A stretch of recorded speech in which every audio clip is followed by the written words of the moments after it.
Strict parents' craziest rules. The weirdest punishments ever.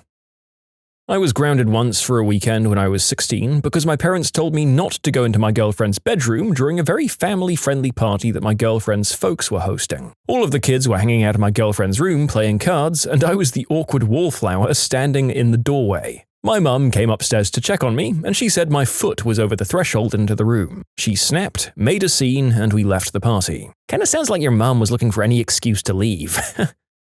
Oh, once when I was like 6 maybe, I got into really big trouble for letting my aunt buy me some cute sandals from Payless because they were visiting and they noticed my shoes were trashed.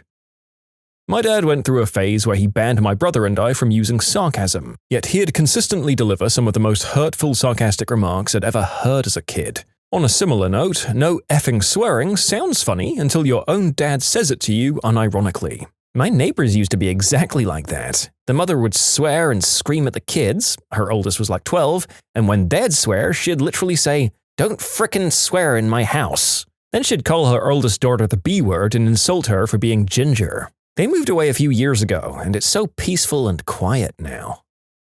I said the word tampon on the phone to my friend at age 17. Then I was interrupted by a deluge of, "Where did you learn about those? Who told you? You haven't used one, have you?" They're on supermarket shelves, for goodness sake, they're not some special secret. When I was a teen, a few of us had to surreptitiously buy my friend tampons because her extremely Catholic mother thought they were evil. We were on a competitive cheer team, and you just can't do that in pads.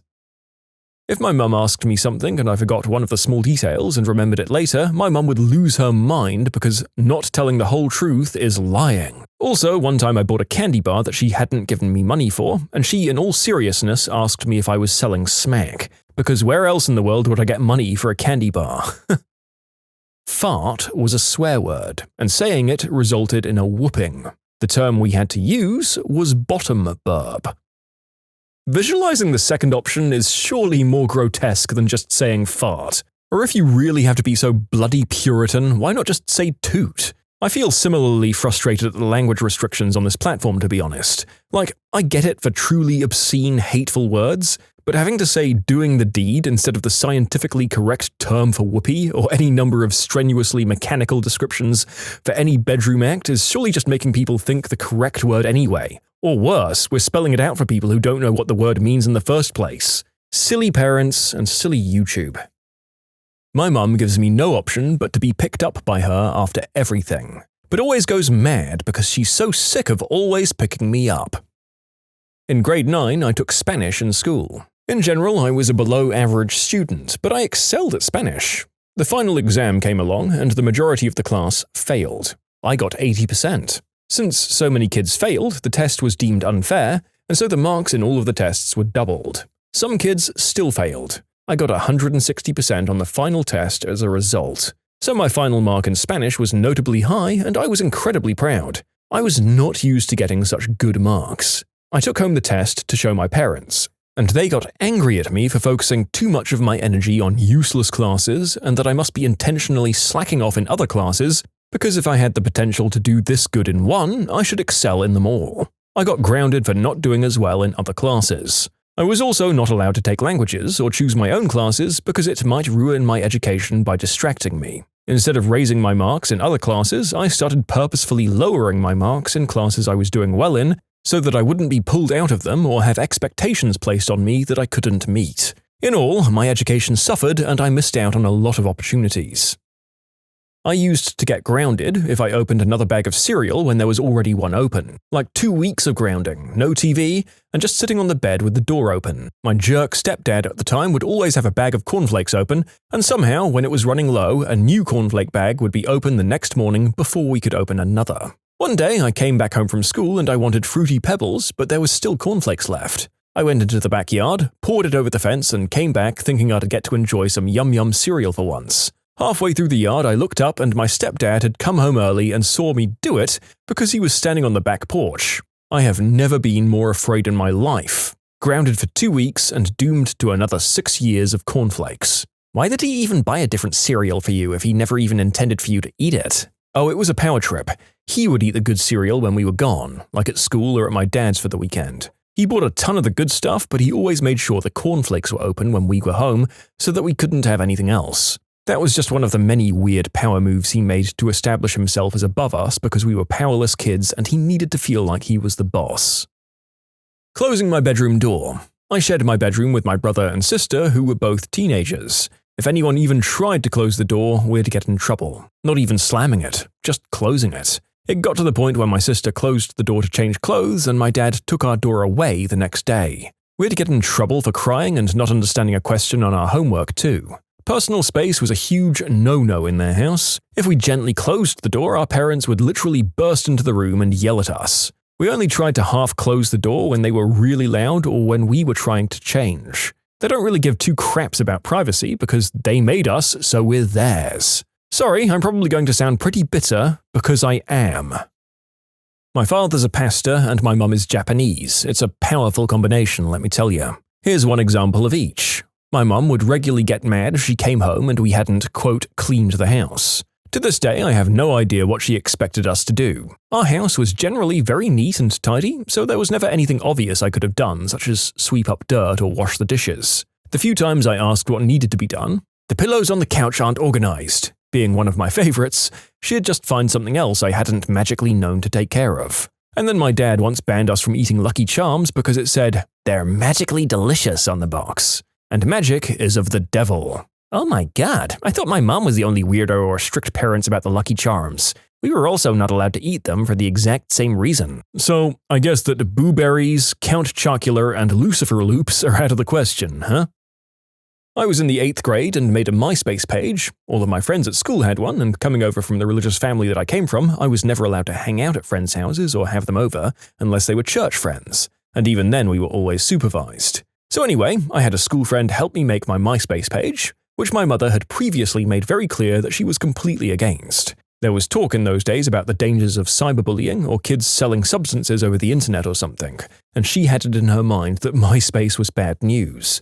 So, not seeing the harm in it myself and wanting to fit in with all the other kids, I thought I'd make myself a page, and I let her know a week from the day that I made it what I'd done and what it was all about, having seen for myself. I had an email address at the time linked to Outlook on my PC in my room. How I was allowed to have a PC in my room I still don't know, but we had an open door policy at my house. I was never allowed to have my bedroom door shut. One day, just before summer vacation, and having had the MySpace page just under a week, I came home to learn that my mum had gotten on my computer while I was at school and checked my Outlook and had seen the emails from MySpace verifying that I'd created a page. She was mad. I apologized over and over and tried to explain that I was going to tell her after I'd had the page for a week, but she wouldn't have it. I spent that entire summer before my freshman year out of high school grounded and practically under house arrest. No TV, video games, computer, no friends over or going to friends' houses, nothing. She claimed it was because she couldn't trust me, but in hindsight it was just her way for her to exert total and unparalleled control over me. Long story short, my entire childhood was filled with things like this. Overblown reactions from my mum at the smallest things which she took as gravely injurious or personal offenses. Any attempt I ever made to be an individual or create an identity or have a life that didn't revolve around her was severely punished. If I had an interest, it was her interest too, before it was mine. Having friends was out of the question too. Her jealousy would never allow for that. No one was ever going to take her child from her. Classic pathological and parental narcissism. At 27, I'm no longer on speaking terms with her, and I don't plan to be ever again. One time I came home at curfew. My mother insisted I should have been home an hour earlier, even though it was a standard household rule. I was kicked out of the house for over a month, and I had to finish high school sleeping on the couch at a friend's. I mean, this doesn't seem so much like strict controlling monster behavior as desperately wanting any excuse to kick your kid out of the house, which is still not okay, but my god, talk about a whole weird other niche in this video. Saying hi to a boy at church. I only did it because I was with a friend and she knew him and started talking to him. My parents saw me and chewed me out the moment we got in the car. They were convinced that I was being flirty. I was frickin' 12.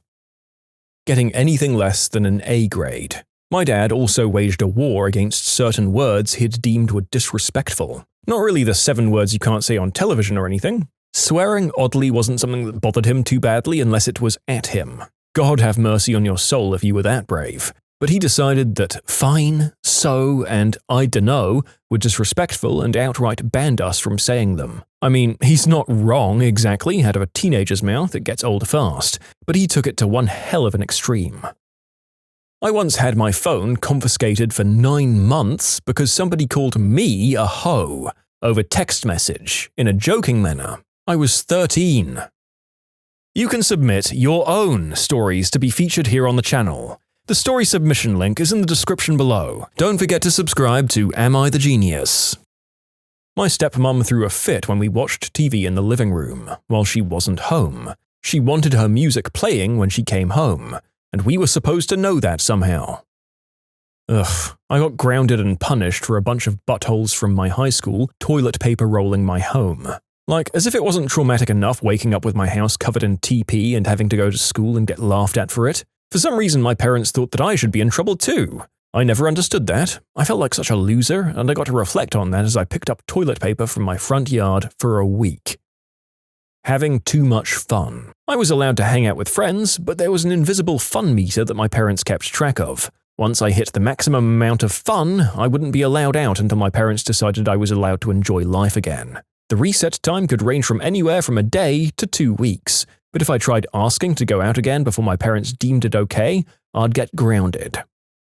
When I was 16, I dyed the bottom 10 centimeters of my hair red while my mum was watching TV. She threw a huge fit and cried and screamed because, "I can't trust you anymore," or, "You've ruined your life, what next? You'll come home pregnant with tattoos and piercings?" Also, my sister had really long, beautiful hair, and one day she cut it to shoulder length and bangs. She was 18, and my mum didn't stop crying for 3 days straight because she ruined everyone's life. I don't know what her problem with our hair is. By the way, I'm 22 and I'm still rocking the red hair, and spoiler, it didn't ruin my life. I had a real dark punishment from my mum for watching television. She had me stand on top of my desk and open the window to our 9th floor apartment, just staring out down onto the street, with the void inches away. I had a hairbrush in my room. If you want an explanation of why I can't have a hairbrush in my room, I can't give you one. I'm sorry. I also can't have combs in my room. Not being in the same room or on the same floor of the house as my mother. So, say I'm in the living room and she's upstairs in the bedroom or something, she gets really annoyed that I'm not on the same floor as her. Like, she'll start off subtle, asking why I'm downstairs because it's cold, and then slowly escalating to, "Get upstairs, I don't like you being there." And I'm always like, what? Because usually I'm just sitting on the couch watching the news or something, like she wants me to, but if I dare mention that fact, that's it. I'm being nasty and answering back, and all hell breaks loose. Seriously, this is a daily thing. It's ridiculous. I can't wait for my own place if she ever lets me leave. I come from a religious family. Saying the Lord's name in vain was probably worse than getting caught doing just about anything else. I went to a public school, but my teacher knew that I was religious. She heard me do it and called my parents. Even after I convinced them I only said cheese and rice and not Jesus Christ, I was still really in huge trouble. And yes, they believed my story because they believed there was no way I'd be crazy enough to say the actual thing. I'm 32 and still don't say it. I saved up £130 of my money and bought a Nokia 3310 from Argos. My dad took it from me and gave it to my mum because I didn't ask if I could buy it first. My mother made hot water soup out of my Tex cards. They're basically miniature trading cards used for coin flip entertainment. I got in trouble for it because it's a form of gambling. Then she made me drink it. Got a remote control car for my elementary school age birthday from my aunt while she was visiting. I only charged it for 4 hours instead of the recommended 8 hours. The box said it came fully charged, and my aunt told on me to my dad, who then grounded me. What are you meant to do? Eating ground beef or steak was fine, but hamburgers were forbidden until I was 18. Caffeine was also off limits. Banned words included fart, gas, booger, shut up, zit or anything with butt in it, and beer. If we sang 100 bottles of beer on the wall, it had better be 100 bottles of milk or else. Any toy weapon was basically a sin. No squirt guns, no finger guns, no cardboard swords, no whip to go with my Indiana Jones costume. When my mum would drop me at a friend's house, she'd tell all of the parents I wasn't allowed to touch any toy weapons, which sucked because all of my friends had cool Nerf toys. One day I got yelled at for doing chores before homework, the next for doing homework before chores. I didn't know how to get around this for the longest time. Sitting down. Like for real, my dad would give me serious labor if he ever just saw me relaxing on the couch. He was an entrepreneur and a mule logger at the time, and I'd have to balance my homework, which I did on a log mostly, and chaining trees to a mule team from about the age of 9. If I wasn't doing that, I was mowing lawns with an old-school manual mower. For Christmas, I'd get Carhartt coveralls and steel-toed boots. It was only so I could walk through the winter putting up fencing and ultimately building my character. My dad wouldn't allow me to watch anything funny where a character was gay, because first you laugh at them, then you laugh with them, and then you join them. Okay, at first I thought this was a misguided attempt to stop kids from mocking gay stereotypes that went a little too far, but upon reading this out loud, no, your dad just seems to have been a paranoid bigot. Dang it, Dad, I was rooting for you. Once my dad got angry because I was laughing too hard at the Scooby-Doo movie when I was about 8. My parents would also get mad if we touched the walls. I had to warn any friends I had over not to touch the walls or make too much noise. Someone stole from my locker when I was younger, and they blamed me. Also, whenever I found money on the street, they'd accuse me of stealing, so that sucked. I was around 13 to 14 and told a boy that I loved him. His mum acted like we had done the deed and we were planning on getting married, and she blew up at my mum. So my mum got mad and told me I could never tell a boy that, like it was the worst thing in the world. I got scared when I saw how mad my mum was, so I lied and said I didn't tell him anything. Eventually, the truth came out and I was made to apologize for telling a boy that I loved him.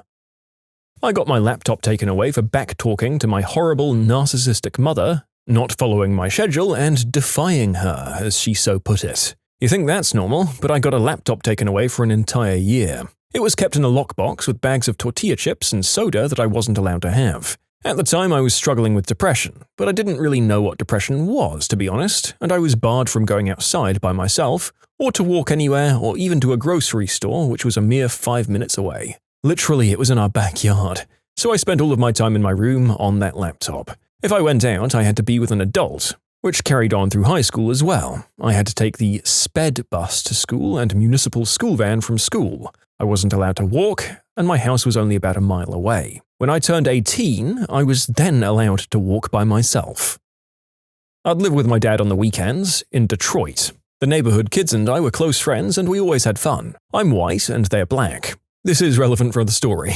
Well, as dumb young kids as we all were, we got into a spitting fight, trying to spit on each other and running around. My sister told my dad that I was spitting on the kids next door, and he was mortified, thinking that it was racially motivated, and that I was a racist, and we were going to have horrible things happen to us since we were one of the only white families in the community. I've never gotten my butt whooped so hard in my life. Afterwards, he brought me over to apologize. Turns out the mum next door had whooped her kids' butts, also thinking the same racially motivated thing had happened when she heard about it. Well, they start laughing and joking about the misunderstanding, and all of us kids were just like, "What the heck? You just whooped all of our butts."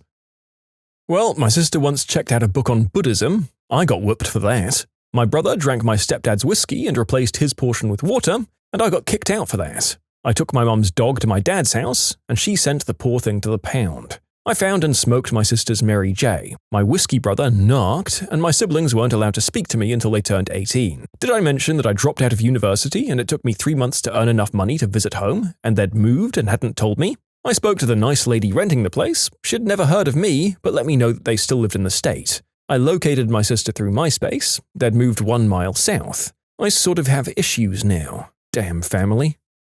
I got in trouble for listening to anything not Christian, like I was only allowed Christian rock. Ugh. Having OCD. I started out being obsessed with the time when I was about 7 or 8. My parents had a rule that I had to be asleep by 9 p.m. and I had mega insomnia. I'd go to bed at like 6:30 p.m. to make sure I followed their rules. My parents thought there was something wrong with me and punished me by taking my toys away every time I went to bed before 7:30 p.m. I was never asleep by 9. We couldn't say lie or liar. You were telling stories. When I was a kid, a friend that lived a block over came over to ask to play, but my parents were home and we weren't allowed to have friends over if they weren't home. Me and my sister weren't old enough to legally stay home alone. So we told this kid that we couldn't play until our mum came home. So she went running back across the street and got hit by a car, bounced right off the hood and lay on the ground. So me and my sister called an ambulance, who then came over and wanted somewhere safe to lay her down to assess her injuries, rather than let her lie in the road. She wasn't so hurt that she couldn't be moved, but did need to be looked at. So we let the ambulance guys bring her inside to the house and have her sit on the couch while they checked her. We of course called our mum to let her know what happened, and subsequently got grounded for a month for letting the paramedics in the house. Yes, we were grounded for letting the paramedics in the house in an emergency situation. When did an improvement ruin a product?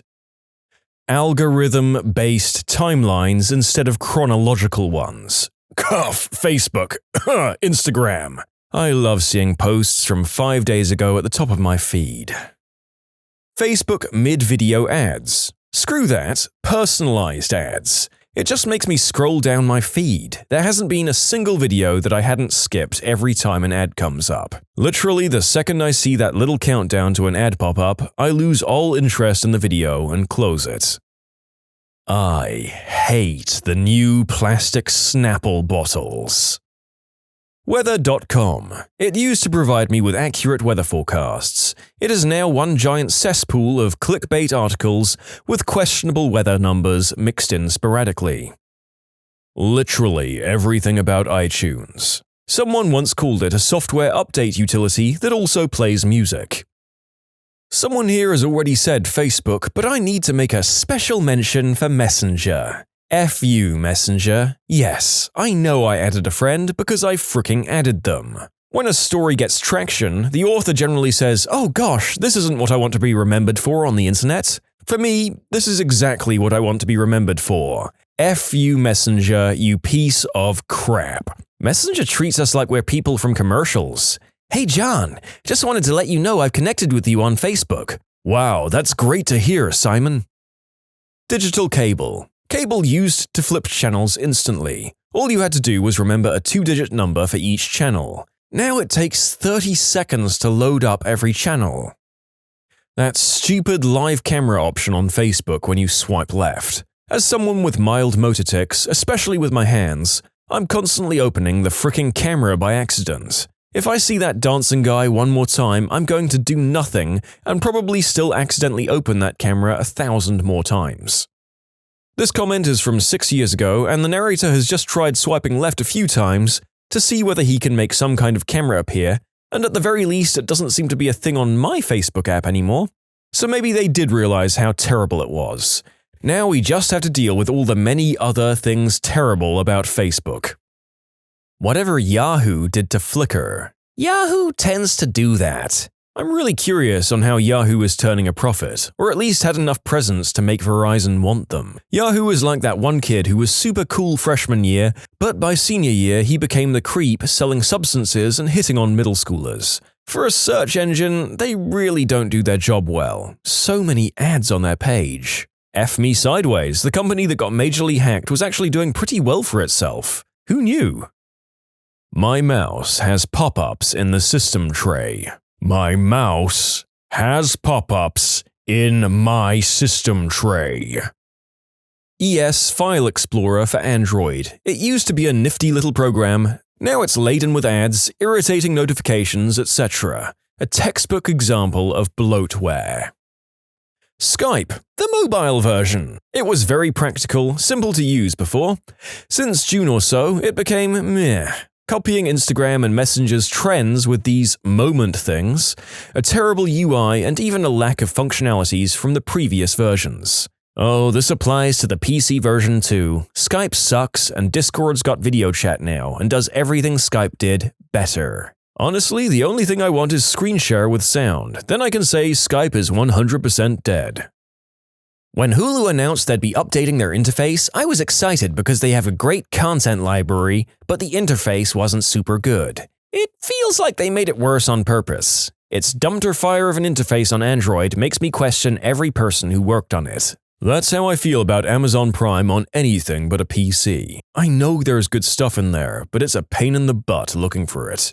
And it's pretty awful on the PC as well. I really haven't looked over there in a while, but the last time I did, they had seasons of shows as the main content for the show instead of the show name.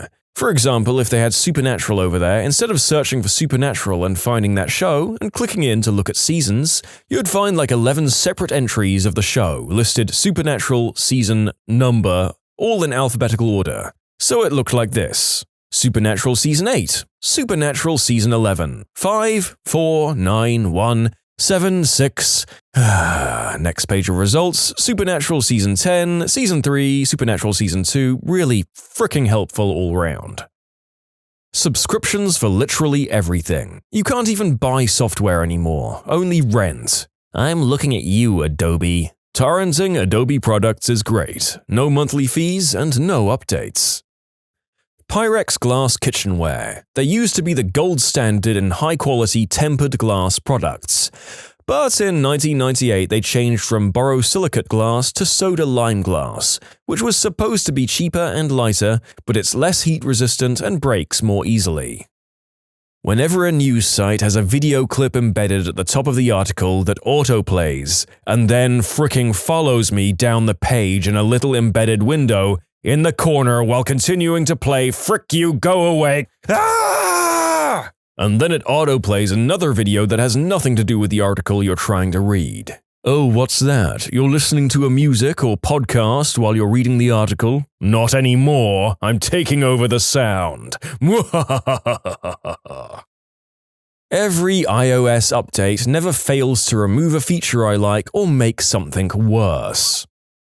Star Wars Galaxies, a great MMO that was ruined by improving it with combat and class system overhaul in order to compete with WoW. This only drove away the players and completely killed the game.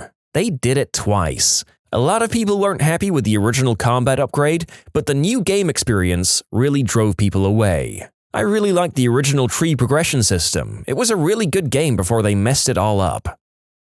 Almost every news or sports website redesign that adds white space, reduces readability, and removes critical content and relevant links to provide more space for social media tie-ins, irrelevant video clips, and invasive ad space. Content is being Twitterized. I keep wondering why all these news and article sites only had a strip of text in the center 25% of the screen. Everything else was just white space. Then I saw one on a friend's computer without ad block. Holy frick, how do people stand that? When I have to use a computer at school or when a site makes you whitelist it, it's such a horrible barrage on your senses. Feels like Fahrenheit 451. Can't think about the news because Buy Pepsi is dominating your attention. Hyundai now has an alarm on the dashboard that makes a piercing ding every time it detects the roadway is colder than 40 degrees. I live in North Idaho. I would do anything to disable that fricking alarm. Anything. Whatever the frick they did with mac and cheese, the Kraft brand. I saw a commercial semi-recently where they were all proud saying that they changed the recipe and nobody noticed. Bullcrap. I fricking noticed and I don't like it anymore. Didn't even notice, yeah. They didn't change it a little, it just doesn't even taste like it used to. You should check out the bulk mac and cheese powder at Bulk Barn. It's not exactly like old KD, but it's closer than the new garbage. Plus, now I can have radiatorian cheese instead of elbow noodles. The narrator did not understand any part of all this American product discussion, but figured he would enlighten any American viewers that are missing Kraft brand mac and cheese to the existence of this alternative from whatever or whoever Bulk Barn is. Is Bulk Barn a large gentleman called Barney? I'll never know. Heinz used to make hot ketchup that was insanely delicious. Then some buttwipe decided that it needed co-branding, so they put Tabasco in it, and now it's Heinz hot and spicy with Tabasco, and it tastes like butt. Almost all of YouTube's updates. First, the channel list update. Before you had your feed and you to your right, and all of your subscribed channels appeared on a black bar. Then they turned it into some stupid tabs thing. Probably the worst in my opinion is the comment section update. Now pressing view replies takes you to a different page with just that comment, instead of listing them right underneath the comment. Also, whenever I try to scroll through the comments, it always acts like I want to reply. Also, the trending tab and the share tab. The trending tab always has such stupid crap in it, and I don't think that anyone uses the shared tab at all. Most of these are on mobile, but if you're on your desktop, you probably won't notice them. Oh, this is easy.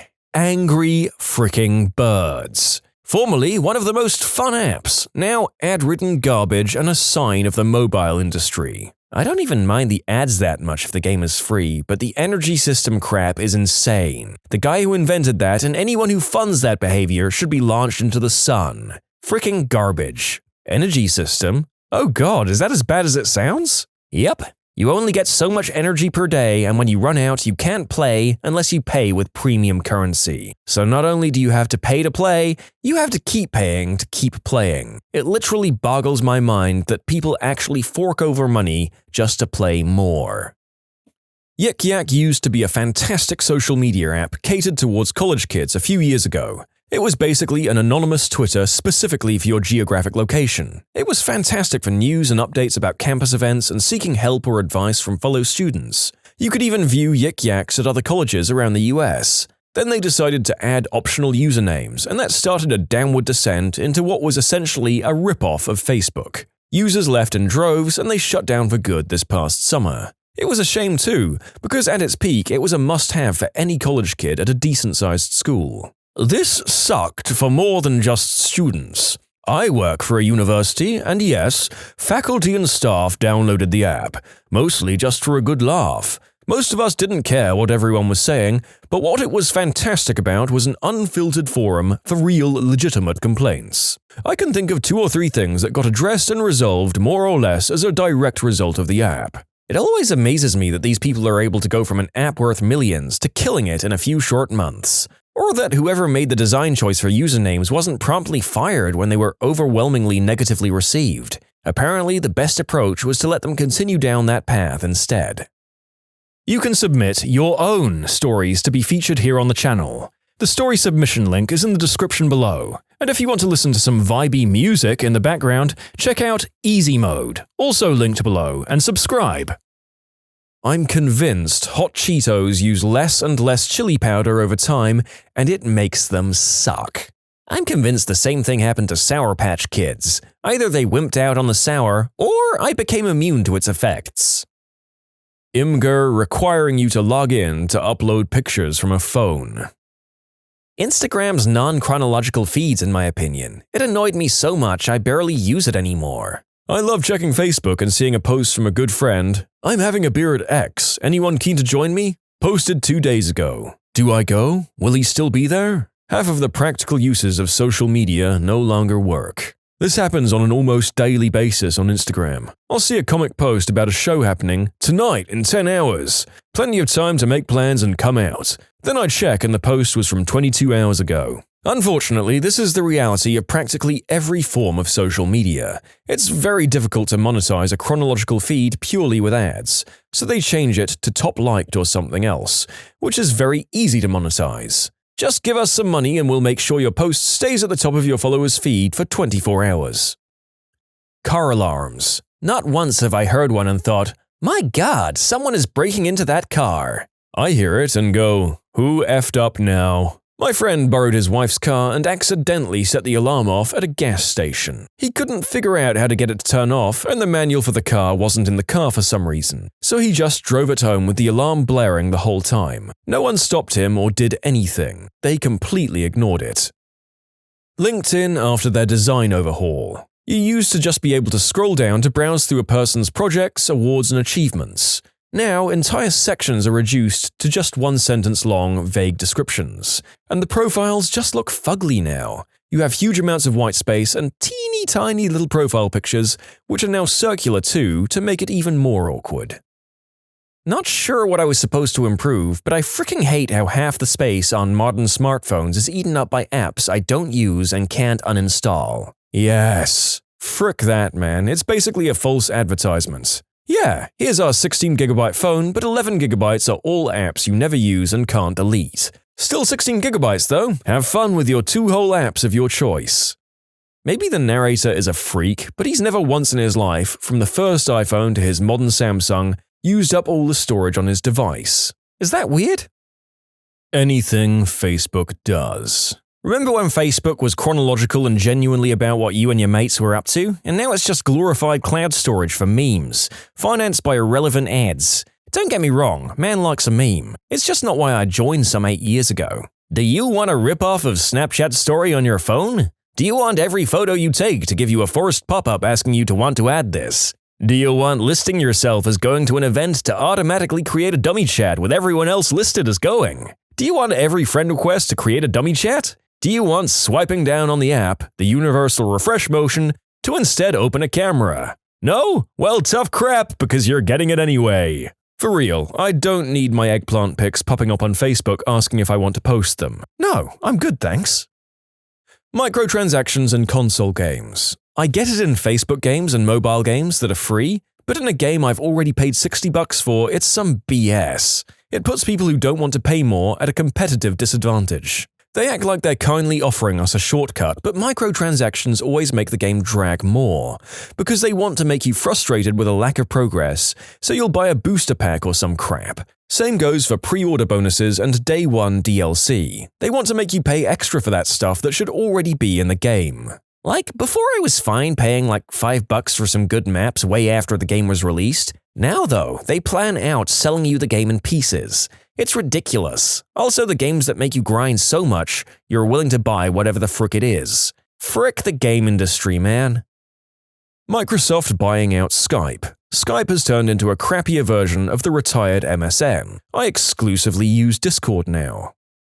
There's actually a German word for this whole concept. Verschlimmbesserung, meaning an improvement that makes something worse. I'd say the iPhone, and now Pixel losing the headphone jack, is a great example of this. I think some video game patches are examples as well, when the balance or mechanical changes alter something you enjoyed about a game. Whatever the frick they did to honeycomb cereal. I bought one box and I'm never buying it again. New bigger honey taste, my butt. Yes. Why? Why would you do such a horrible thing to a delicious cereal?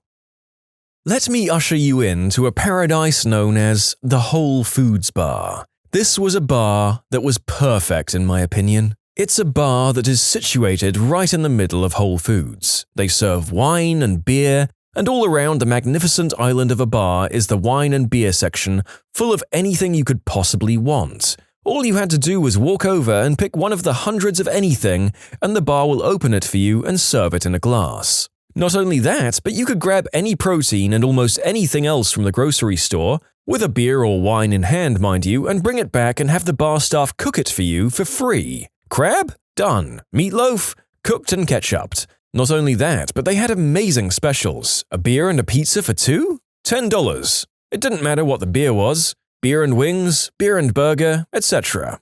It was amazing. Awesome bartenders that knew what they were doing. Awesome patrons who were friendly. Actually got my job as an associate architect by meeting someone there. Awesome atmosphere. And while I drank, the girlfriend can go shopping and then join me afterwards. But they wrecked it. They remodeled, which is a fancy way of saying that they were removing all of the awesome things that we liked and just turned it into a smaller restaurant with 15 seats in total. You can only order from the restaurant and can't bring in grocery food or beer or wine. They turned over their entire staff, prices went up, and specials are no longer a thing. God. This is in Florida when I lived there. Also, the way I understood it, they were either profiting or at the very least breaking even depending on the time of year. I think the bar was supposed to be set up as a loss leader originally anyway, but it actually ended up doing very, very well, so they'd been talking about expanding it for a while. They first added a fee of $2.50 to cook whatever, which is fine, I understand that, but the rest of it sucked.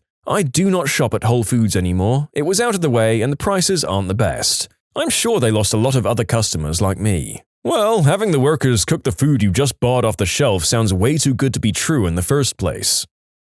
Apple Magic Mouse. When you could use AA batteries, it was perfect. Then they swapped that for internal rechargeable batteries. Okay, so far so good, but then they put the fricking charger point underneath the mouse. Some F-wit designer at Apple didn't want to put the charging point on the front of the mouse so that you could actually use it while it charges, because people might end up using it as a corded mouse. They deliberately disabled the mouse for the entire time you have to charge it, meaning you have to use a second mouse while you charge it. Unbelievable. The Windows Tile Start menu. If I'm on a PC, I don't need a menu that looks like it's built for tablets. And if I'm deploying 15,000 Windows machines to be used solely for business, 0 of them need Candy Crush installed. If I'm building PCs to play video games on, 0 of them need Candy Crush installed. No PCs should ever have Candy Crush on them. Keurig cup verification. Every time YouTube changes its layouts, I rage every time, yet I can't even remember what the last layout looked like. Every update from Outlook or Hotmail in the past few years. iTunes used to be awesome, but literally every update to it has left it worse and worse. The last non-horrible one was in 2013. They've made it so much more complicated to download old CDs and then put them in a device. Guys, I'm not rebuying hundreds of albums again. Quit being jerks.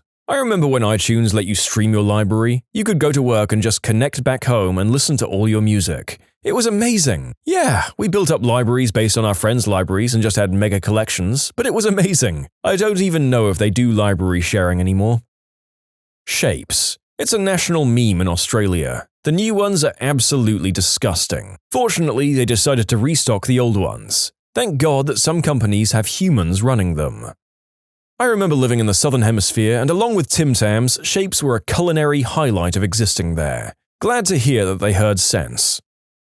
Netflix changing their ratings from stars to match percentage. I hate it. Also, when you're looking at titles, the trailer starts playing right away. I hate that too. I hate the percentages too, but even worse, the plots they give. She never knew that becoming herself could change everything about the world around her. I just made that up, but that's basically the amount of information they give you about almost every movie. And yet they have no problem showing plot-sensitive information in the little trailer reel that autoplays without a choice in the matter. I get that there's a statute of limitations for spoilers on old movies, but come on! There's an award-winning trilogy on Netflix with a character who dies in the first movie, and yet they show up in the first clip of their stupid autoplay reel for the second movie. Like, oh geez, I wonder who comes back to life now. I'd be annoyed if I was watching those for the first time. UIs that have all of the options and buttons tucked away to make it look clean and minimal. It's like every designer is afraid of showing users more than 8 buttons at a time, even if it isn't practical. CNN and BBC autoplay videos. CNN is particularly egregious because the video follows you as you scroll through the article. Replacing the waxed paper wrappers on Reese's peanut butter cups with plastic ones prevented them from drying out, but it also made them wet and oily. Give me the old, slightly crunchy, slightly bloomed version any day. Also, Hershey's chocolate bars are nothing like the ones from the 1970s, partially for similar reasons. Removing the broken footstep tracker in Pokemon Go. It worked originally, so instead of fixing it, they spent months making a crappier one. That whole app is filled with improvements. They were so focused on adding codes to prevent third-party tracking that they made the game unnecessarily more demanding on your hardware. Walks out of a building? Are you a passenger? Switching Coke from glass bottles to plastic. Plastic is the worst when drinking it. Glass is the best and keeps it cooler. Aluminium cans are second best. Plastic last by far. Costco smoothies. Growing up, they were amazing. Suddenly, this year they came out with a healthier version that tasted like crap. Such a bummer. Why did they do that? Obviously, this 2-foot-long hot dog, greasy pizza, and syrupy smoothie isn't healthy. What in the frick? What family secret was finally spilled in your family? That my parents had to get married. They'd always told us they got married in 1961, but it was 1962, 3 months before my sister was born. What's amusing is that my father was an accountant who was insanely fast with math. Whenever he was asked how many years they'd been married, he'd be off by 1. My mother would correct him through clenched teeth, and then my father would nod and agree. When my paternal grandfather died, the federal government reached out to do a state funeral. He had been career Army and a colonel, so we didn't question it. Then the funeral came and they went all out. Huge procession, people showing up who were really big names, like heads of departments, senators, retired senators, people from the CIA and State Department. It was nuts, and we were all super confused. Turns out he was a key dude in the OSI during World War II, and when the OSI splintered into the CIA and Secret Service, he went the Secret Service route. He wasn't on White House detail, but instead worked in a covert office that dealt with counterfeiting and currency. He went blind when I was a toddler and retired from the Army. For whatever reason, he told no one about all his covert work with the OSI and Secret Service, and the only person who knew, my grandmother, was sworn to secrecy and never told anyone. My father grew up thinking he was just a colonel working on base. Only after his death were we given all sorts of cool crap like publications by him, lectures given by him, and all kinds of things from various things he did and was known for. All I knew him as was a blind old man who was perpetually smoking, drinking, and being a crotchety geezer. Turns out he was a bad mother effer, and all but none of us knew. My great-grandmother wasn't actually Mexican, but was rather adopted by a Mexican family from a Chinese family who was being kicked out of Mexico when railroad construction was over. She always had more typically Asian features but only spoke Spanish and it was never really questioned. 23andMe is a hell of a thing. My mother is kid number 7 out of 10. My aunt, kid number 4, who was born in 1945, did her DNA test and found out that she has a different father from everyone else. She was devastated. There was always a rumor that there was an affair, but nobody talked about it. She has so many questions, but nobody's alive to answer her. My grandparents are first cousins. An uncle on the same side of the family is in prison for the assassination of a Mexican presidential candidate in the 90s. His family still says he was framed and is innocent. Oh boy, way to lead with a kind of eyebrow-raising secret and then completely overshadow it with a tale of murder and corruption. Has anyone made a movie about your family? This is kind of messed up, but my parents told me my mum had a bad back because I pushed on her spine during birth. This is what I thought all my childhood. I think I was in my teens when my older brother told me my dad pushed my mum during an argument and she fell and had to have surgery. I thought I ruined my mum's back my entire childhood and those SOBs let me believe it. When I was 5 years old in 1988, Santa Claus left a Nintendo on our front porch. It was wrapped in newspaper and my parents had no idea who gifted it to us. My dad particularly tried to figure it out. He was always suspicious that it had been a family friend. It was by far the best gift of the year and we played it all the time throughout our childhood. My dad died in 2004. Last Christmas, my mum explained that she was the one who had bought it and surreptitiously placed it on the front porch. My dad really likes to be in control of things and had forbidden the purchase. She knew better. She didn't tell a soul for 30 years. Thanks, Mum. I see a lot of stories about people finding out that who they thought were their parents weren't the people raising them, and this one is a little bit different. My dad always thought his father who raised him wasn't his biological dad, and the father thought the same. He was treated terribly by his father because the father was told he couldn't have children and my father was born prematurely, but at a healthy weight. So everyone assumed that my grandmother had an affair and got pregnant with my dad. It was to the point where after my grandmother died, my grandfather failed to even mention to his new wife that he had a son and grandchild, me. Years later, my dad gets an Ancestry DNA test for him and me. He finds out that his dad was actually his bio-dad. It was shocking and sad. Found out that my grandma had a baby as a teenager and was forced to give him up for adoption by my great-grandparents. 40 years later, he found us. The same thing happened to my mom. I'm 33 now. Older half-brother is roughly 35. I hold hope that I'll meet him one day. My father's brother killed 4 people when he was in high school. My father was the one who found out and told the police. My de facto uncle, he and my aunt never married but have been together since well before I was born, with a few hiccups, has a child with another woman. It became common knowledge when the girl was 6 and was starting to understand the situation. At first, it was a bit scandalous, but she's been welcomed with open arms by my entire family, including her half-siblings' maternal grandparents. She's treated the same as all the other kids her age. Her half-sister, my cousin, has a daughter the same age and they're best friends and go to the same high school, totally inseparable, technically aunt and niece. She comes to all our family events and she's an awesome kid. We're all stoked to have her in our family.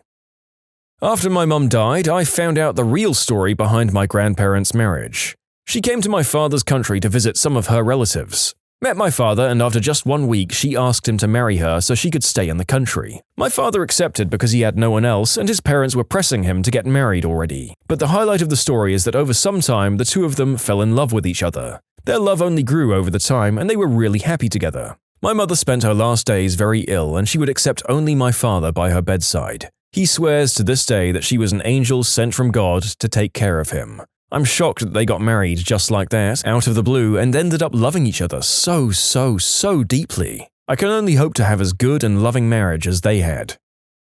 My uncles are infamous criminals who killed multiple people. I thought they bred dogs. Well, they may have also bred dogs. Ha! My mum's family, she always heard that her uncles were at Ohio State since she was a teenager. and never learned until she was in her 30s that it was actually Ohio State Penitentiary because they were in the mob. About a month ago, my mother-in-law's 88-year-old sister revealed on her deathbed that her husband's best friend was actually the father of all 4 of her children. Her husband was a bullying grade-A jerk by all accounts. While everyone was shocked, no one was saddened by this news. Did the friend know? Yes, he contacted with all 4 of the children, the youngest is in his 50s, within hours of her passing. Also, one of the son's first comments was, "Is that why he gave me his old car when I needed one back in college?" My uncle served in Vietnam. While over there, his troop found a baby that had been orphaned or abandoned. They're not sure. My uncle was shipping back to Australia soon and wanted to adopt him, but my aunt said no. They'd only been married about 4 months when he was drafted, so while I don't agree with my aunt's actions and generally don't like her as a person, I can understand why she said no. My uncle's troop found a family to raise the baby, and that's the story the whole family knows. To clarify, I'm child-free, and if my husband was in this situation, I'd probably say no as well. It's not the fact she said no to adopting the kid that makes me dislike her for this, it's her reason. She's very racist against Asian people. Doesn't matter what part of Asia, she hates them. She's the kind of person who will yell, "Go back to your country!" at random strangers who even vaguely look like they might have Asian ancestry. She also cut off contact with my cousin, her daughter, because my cousin's husband is half Japanese. She said in front of my family with no shame that if the kid hadn't been Asian, she would have said yes to adopting him. The secret is that my uncle and some other guys from his troop stayed in contact with the family and the kid, sending them money every month to help raise him and then help him go to university, and eventually helped him and his adoptive family move to Australia in the late 90s. My aunt and the rest of my family had no idea all this time. It only came out when my aunt and uncle divorced in 2017 and she had a forensic accountant go through their bank records. She worked at a bank for like 40 years and always noticed the money missing, but his reasons were always justified. Since we all know now, my uncle has introduced some of us to this guy and his family. They're really lovely people. It sounds like everyone won at some point in the story. The kid won by not being adopted by this woman and being financially supported. The family won by being introduced to the kid later in life, and the uncle won by divorcing the aunt. Everyone wins. We found out after my grandfather died that none of his 7 children with my grandmother were his, and that they all likely had different fathers. I only just recently heard about this, but my grandmother had gotten a little drunk with my dad and brother a month or so ago and started talking about our great-uncle Ferber. And from what I heard, he apparently killed quite a few people and buried them on some family-owned land in a swamp. The nanny I had when I was younger was actually my dad's attempted sister wife. She found out how bat-crap crazy he was and dipped. He's into polygamy and nearly had her convinced to be their third and everything. She came to her senses, thank God. He's not a nice man.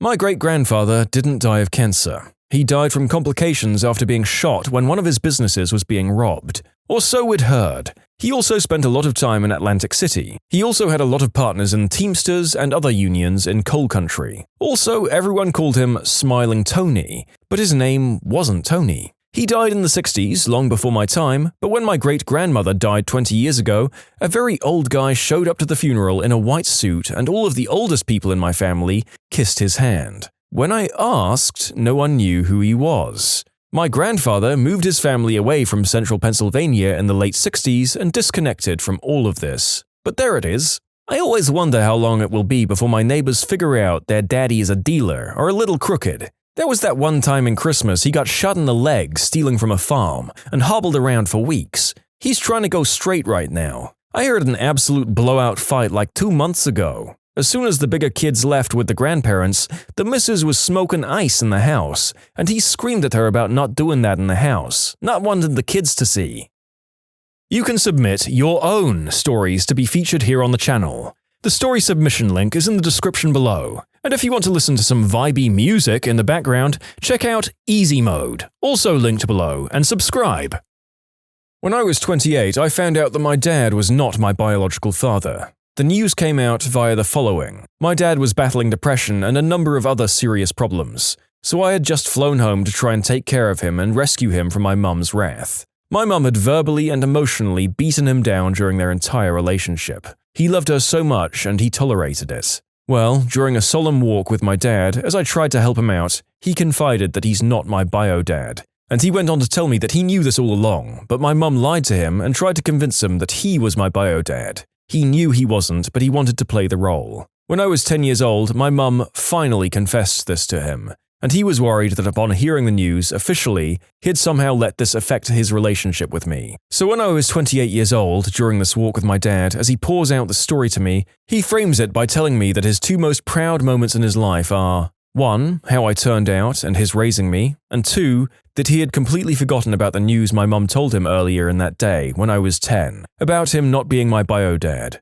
and that it was only upon tucking me in at night, when I was 10, that it briefly crossed his mind. It was at that point that he knew nothing would ever come between us and our father-son relationship would be as awesome as ever. He also confided that my mum did hard substances while pregnant with me, and this broke his heart to witness firsthand. They were very poor. My dad grew up in a foster home without parents. My mum grew up with 6 siblings and ill-equipped parents. She dropped out of 9th grade, whereas all of her other siblings dropped out earlier. Many of them are barely literate. I'm now mid-30s and tragically, my dad ended things in mid-March 2020, right as COVID was hitting. I was out of the country at the time, but immediately flew 30 hours, 30-minute layover, and made it in time for his funeral. I do everything in his honor. My grandmother recently died. She was famous in our town for her amazing cooking and catering, in particular her turkey dinners. Notably, her gravy was absolutely amazing, so delicious. She had a heart attack several years ago and her near-death experience convinced her to share some of her secret recipes with me, all except for her gravy recipe. When she died this spring, I was going through her pantry and found an entire bucket of KFC gravy mix. She was literally using KFC gravy mix as a base to make her incredible gravy. Huge scandal. Faking gravy has got to be the most charming family secret out of all the horrible crap in this story group. My great-great-grandfather was exiled and banned from Missouri for being a sheep thief. We went to my grandmother's for Christmas dinner like we did every year, and my uncle drank too much and kind of hinted that he had an affair with my mother. A couple of months and 2 DNA tests later, we found out my sister is actually his daughter. My dad never spoke to his brother again, and of course my parents got divorced, and I needed a lot of therapy and chocolate. God, we're trash. Great-grandparents' 60th anniversary party at a hotel ballroom, with my cousins and second cousins who hadn't seen each other in years. My mum and I were talking to my grandfather. My mum said, "Wow, I haven't seen Chuck, Fred, and Claire in years." Me, "No kidding. When do you think we'll get a group this big back together again?" Mum said, "Gramps' birthday is in 6 months. We'll see some people then." 6 months? Isn't it his 60th? There was a long silence, and then Gramps said, "Huh, I never thought about that." My grandfather was 60 when he realized his parents had a shotgun wedding. I was 35 when my mother finally admitted to me that she had been lying about who my birth father was. She waited until after I'd reached out to his other children, and we all thought we were siblings. He later confirmed I wasn't his. She refused to tell me who my biological father really was. When my sister was diagnosed with cancer and her survival chances were low, it inevitably came out that she wasn't my sister. My parents must have felt we should all know the truth just in case. She survived treatment and will always be my sister. I found out my uncle is actually my brother, but my mum had him when she was so young that my grandparents raised him. Due to 23andMe, my dad learned that his recently deceased father wasn't actually his bio dad. It wasn't a situation related to grandma cheating either, it was a donation, so they knew this was the case his entire life. Pretty crazy that they never told him. His parents didn't pass until he was 65 years old. Talk about a curveball. Well, we all knew that there would be a bunch of infidelity and surprise relatives in this particular story grouping, so excuse me for choosing one of the few that wasn't depressing. My mum and older brother are not biologically related to me. My bio mum died sometime after I was born, leaving me, my sister, and my dad behind. My brother was the one that told me. My parents never told me because they wanted to protect me from the truth, but my brother thought that was a bullcrap reason for me not to know. I don't know if my parents know that I know the truth, but I don't want to bring it up either. My mum had immigrated here along with my older brother when he was a kid. My dad also immigrated here, and my sister and I were born after he came. I don't know much about our family history beyond that. My brother revealed this info when I was about 18. He isn't the type to lie about something like this. He also said my sister is apparently aware of the truth because she has a memory of my bio mum being in physical contact with her. I don't think too differently about my family because of this. My mum is still my mum. My grandma didn't drive. I thought she couldn't, but it was just never discussed. One day when I was maybe 7 or 8, I'd been trying to get anyone, to drive me to the store for candy. We were visiting my aunt and uncle. Grandma lived with them.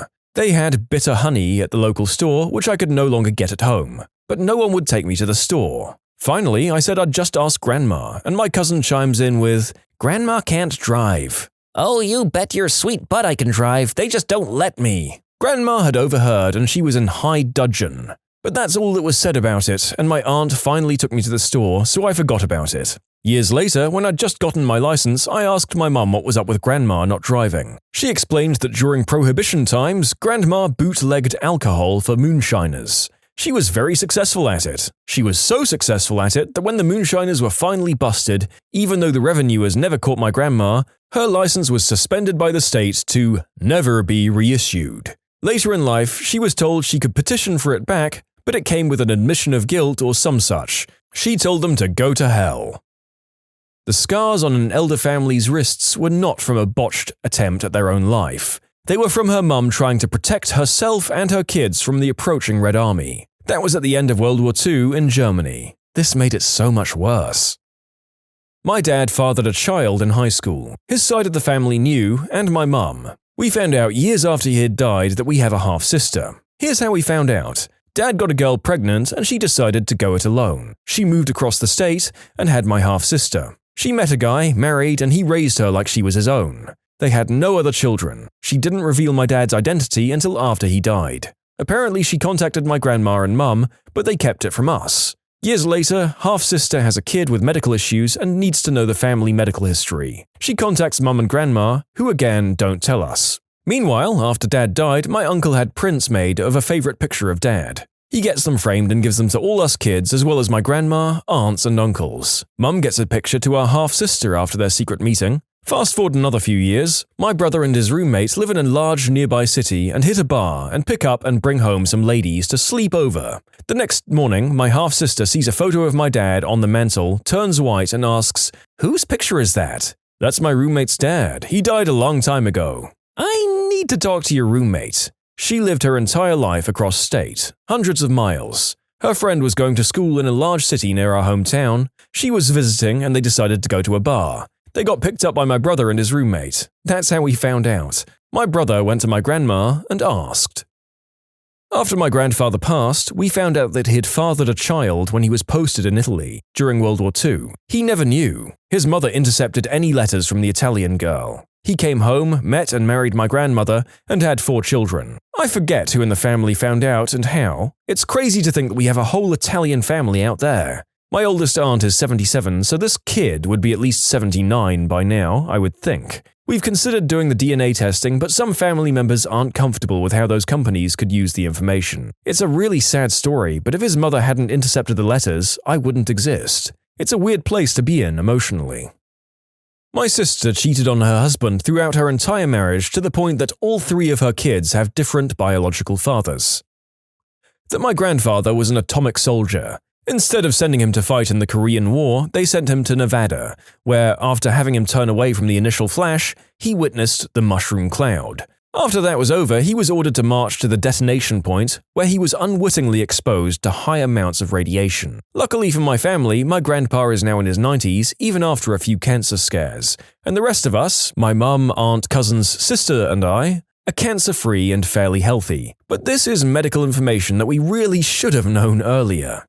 What budget purchase ended up being your best buy ever? I was traveling in Japan and needed nail clippers. All I could find is this cheap pink Hello Kitty grooming kit. These clippers are the best I've ever owned. They have stayed sharp and functional for 20 years. I'm very protective of them. Everyone in the house knows you don't touch Dad's pink Hello Kitty nail clippers. And if you do, you perish. A guy said there were a bunch of bricks in his backyard he wanted to get rid of. $5 for all of them if you'd come and pick them up because they were larger than regular bricks and very heavy. I grabbed a friend and headed out because I needed some cheap bricks for the edging of my garden. Guy's house was across the river and in some really run-down looking neighborhood. Really glad I grabbed my friend at this point. We pull up and the guy is waiting outside. He looks like he's 80, but I know he must have been a 35-year-old guy who just smoked 10 packs a day. So the guy takes us to his backyard and shows us the pile of bricks, which turns out to be 50-plus antique Louisville fire bricks. So I look at the guy and tell him, I'll take half of them, and as payment I'll give you $20 and some advice. And of course, the guy is looking at me like I'm an idiot, but he accepts my money and helps me and my friend load up about 30 bricks. After I close my truck and get in the car to drive off, I tell him to Google the antique fire bricks and adjust his Craigslist listing. I went back to look at the listing a few days later, and he had changed the price from $5 for the whole pile to $5 per brick, which was the going rate at the time. Nowadays, they go for $20 per brick. Best buy ever. A seed packet from the dollar store. While in college, my boyfriend and I were broke. Really broke. But I still wanted to do something to celebrate spring. We were getting a few cheap things at the dollar store when I noticed they were selling these seed packets from a big old bin that you had to dig through. 4 for $1. No tax. I immediately begged to buy one despite our strict budget. Boyfriend was incredulous I'd want to buy sketchy seeds, but dutifully handed me a quarter. I ended up picking out tomatoes. Well, we got home and I carefully placed about 3 seeds in washed out cans. I watered them and watched them sprout. I loved tending to my little garden. I ended up with 3 beautiful, huge tomato plants. It was a bumper crop, more than we could eat. I sold the extra produce to my classmates. I made about $25. Good seeds. For the umpteenth time, the narrator is resisting the urge to buy a plot of land, some seeds, and live out his Stardew Valley dreams. Not yet, not yet.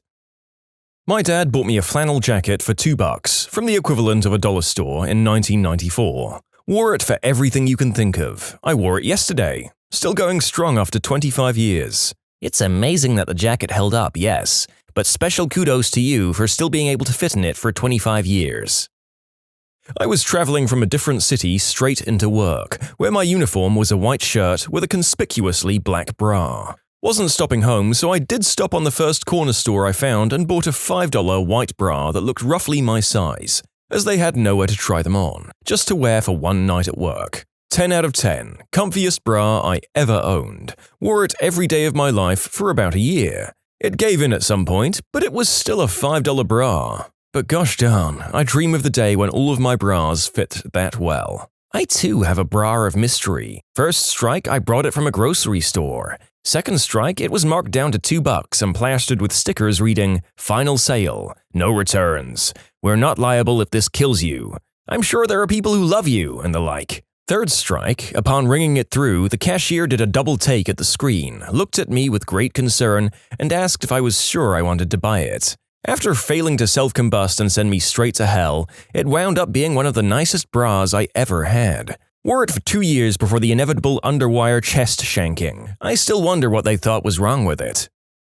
I was giving these college-aged women a lift ride. One asks how that Craigslist thing went, so my ears perked up. The other says something like, "He complained it went back too far, just don't put it back so far, duh." Eventually I deduce that they're talking about a recliner, which I've been looking for one for some time now. I interject and ask about it. The lady has a Lazy Boy electric recliner she just wants $20 for. I'm like, listen, I know it's sketchy, but if you've got Craigslist randos in your house, Lyft at least gave me a background check. We pull up, I end the ride and follow these ladies into their house. I knew I wanted it as soon as I laid eyes on it, so this college chick is helping me stuff a recliner into my back seat, and all I can think this is how Buffalo Bill kidnapped that girl in Silence of the Lambs. $20 for a recliner so lazy it reclines for me. The seller listed several 2-month-old kittens on Craigslist, first come, first serve. We pull up to an area of town known for its high crime and substance addicts at like 11 at night. Seller plops this impossibly tiny kitten into my hand wordlessly. She was only 3 weeks old, and the seller gave us some crap about how her sister's cat just had kittens, and she didn't want to make a whole new post about it. Kittens were listed for $10. The seller was asking for $15. All we had was a $20. I looked at my now fiancé, and we knew no one else was going to take care of this cat. We drove that kitten home in a laundry basket. Nearly 3 years later, that kitten is attached to my hip, and I can't think of a better $20 investment. I too bought my kitty for $20 on Craigslist from a legit crystal addict. I'd never had a cat before, and this little meow factory has been my best friend ever since. A no-label old beat-to-crap vinyl acetate record with handwritten "That'll be the day" on it, paid $1. Ended up being a live Buddy Holly recording. I sold it for $970. I bought a blanket in Mexico in 1986 for $5. I still have it and it's super soft and comfy. It's been abused, washed, and other things, and it's still in great shape. $12 rain boots at Value Village. I've thrashed these things living in rural Alaska, and they're still totally watertight 2 years later. Stain removers from the dollar store are surprisingly effective.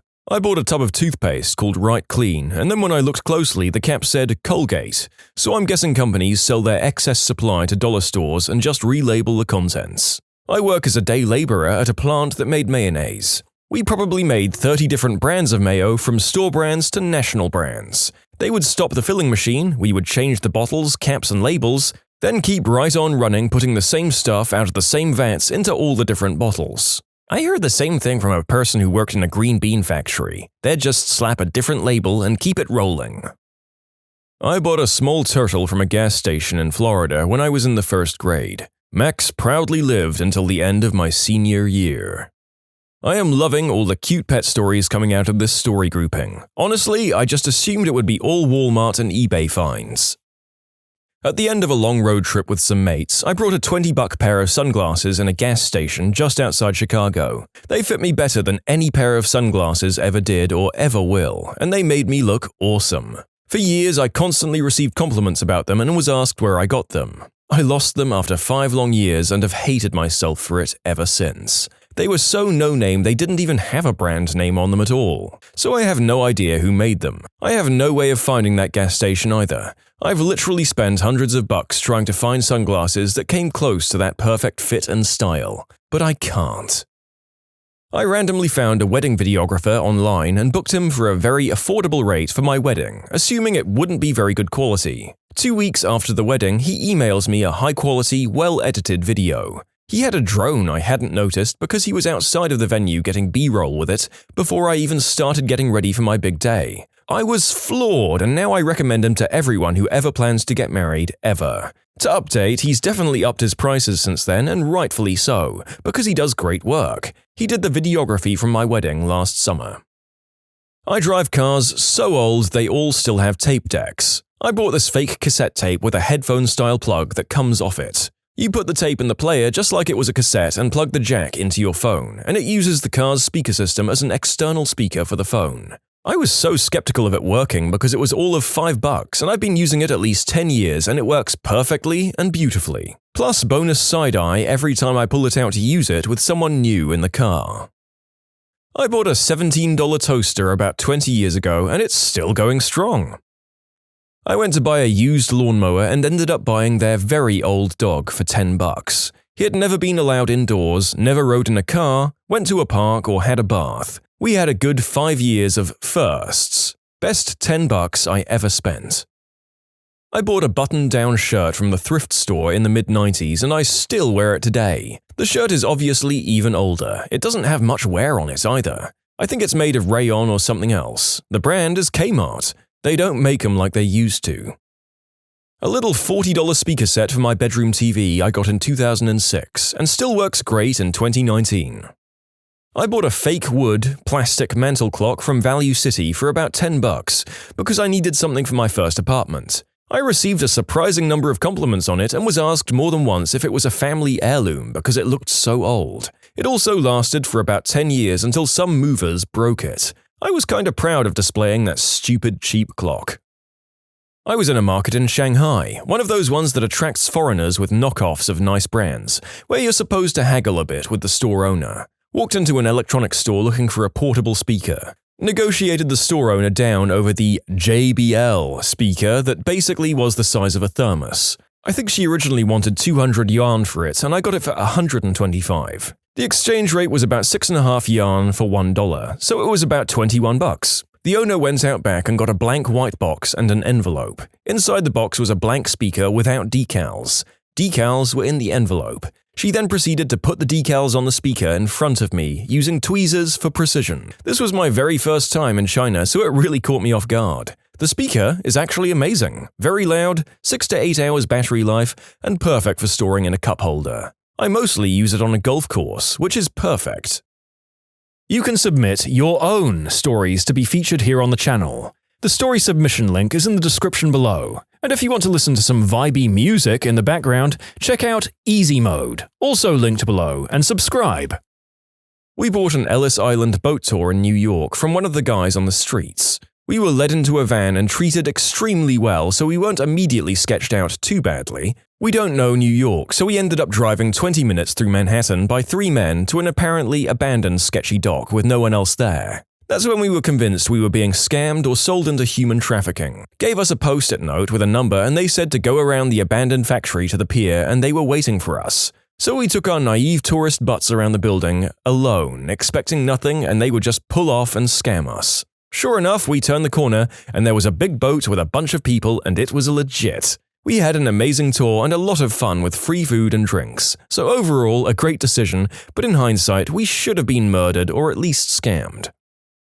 I risked a huge box of magic cards. I spent around $200. It easily came out to about $2,000 or $3,000 worth. This box was just a random pickup on the internet from Craigslist. My best purchase of magic cards was a store under new management. I went in with my 2 elementary school-aged sons, as a mother that taught them to play, and I asked to purchase the 2 large boxes in bulk. But because they had not had time to catalog their cards, they agreed on 10 cents apiece.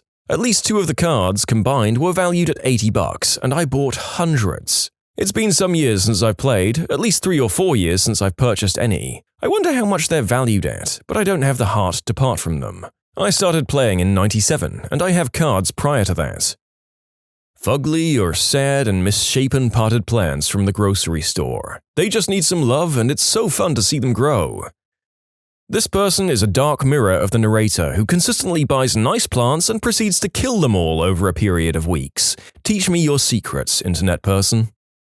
A $27 dashcam. I got it off Amazon. Its shaper image included an SD card and was $27. I thought it was going to be a waste. It wasn't. I have it on whenever I drive. Turns on automatically. Records automatically. You can turn auto rewrite on or off. Has a high-quality camera, infrared LEDs for nighttime driving, and the mounting mechanism works great. It's stable and has never fallen. It's not 4K recording, but it's 1080, high 120 FPS, and was $27. When some others can run up into the high hundreds, 10 out of 10 would buy again. 10 out of 10 would gift to someone. It actually works great and was $27.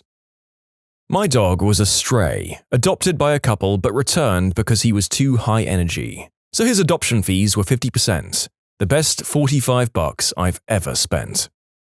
I went to Mexico a few years back with my family, and it was our first time there. We only left the hotel once because it was so gosh darn hot. On that day, after visiting an ancient temple, we decided to go to a cenote to swim and cool off. We arrived at the bus station and this kind of sketchy taxi driver approached us and asked where we wanted to go. My father mentioned a very popular cenote, but the taxi driver recommended a quieter place and said he'd do it for half price, even though it was already dirt cheap. For some reason, my father agreed, which I thought was mad, so me and my family got in his taxi and drove off. We were riding down the freeway when he starts indicating left. I see no road where he's indicating. We turn off onto a dirt track and into the jungle. For about 10 minutes, we were getting deeper and deeper into the jungle until we reach a house. My father is told to get out and pay at this small shack, and the rest of us aren't allowed out of the car. 5 minutes pass, and by this time we're freaking out in the car. I didn't really feel like getting kidnapped or anything, but my father returns and we continue into the jungle. Soon we reach a clearing with a few people smoking around a table, and a couple with swimsuits on.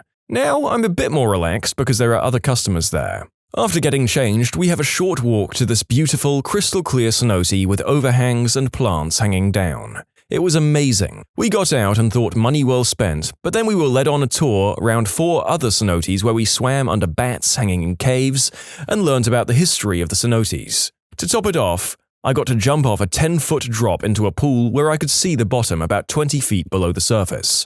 Best experience we had in Mexico, and I'd love to go back, but I don't think I've ever been so frightened as I was going down that deserted dirt road. Went to a garage sale. There was a little girl in charge. She's like 12. I don't know crap about turntables, but she has a set on a table. I ask how much, and she tells me $20. I ask her if they work, and she tells me she has no idea. Her dad got new ones and wanted to get rid of these. I wait for Dad, and she tells me he's sleeping. She says, "Dude, just take them." I'm like, "No, $20 can't be right. Maybe $200? She looks at me like I'm stupid. Fine, I'll take them for $20. I drive straight to the pawn shop and see what I can get for them, or if they even work. They frickin' work. The guy looks up prices and comes back with a $1,200 offer. The best $20 I've ever spent. I bought this shirt from a market for $5. It fits so darn well I've started using it as my main shirt. Knockoff North Face hiking shoes in Vietnam. They cost me $20. Kicked the crap out of them and they're still going strong. Bought some Britney Spears tickets in a back alley near the Phillips Arena, downtown Atlanta, from this sketchy guy. Our dumb butts were all excited because it was a great deal for the seating. Keep in mind, this is when tickets were printed from home, and they're huge to scan.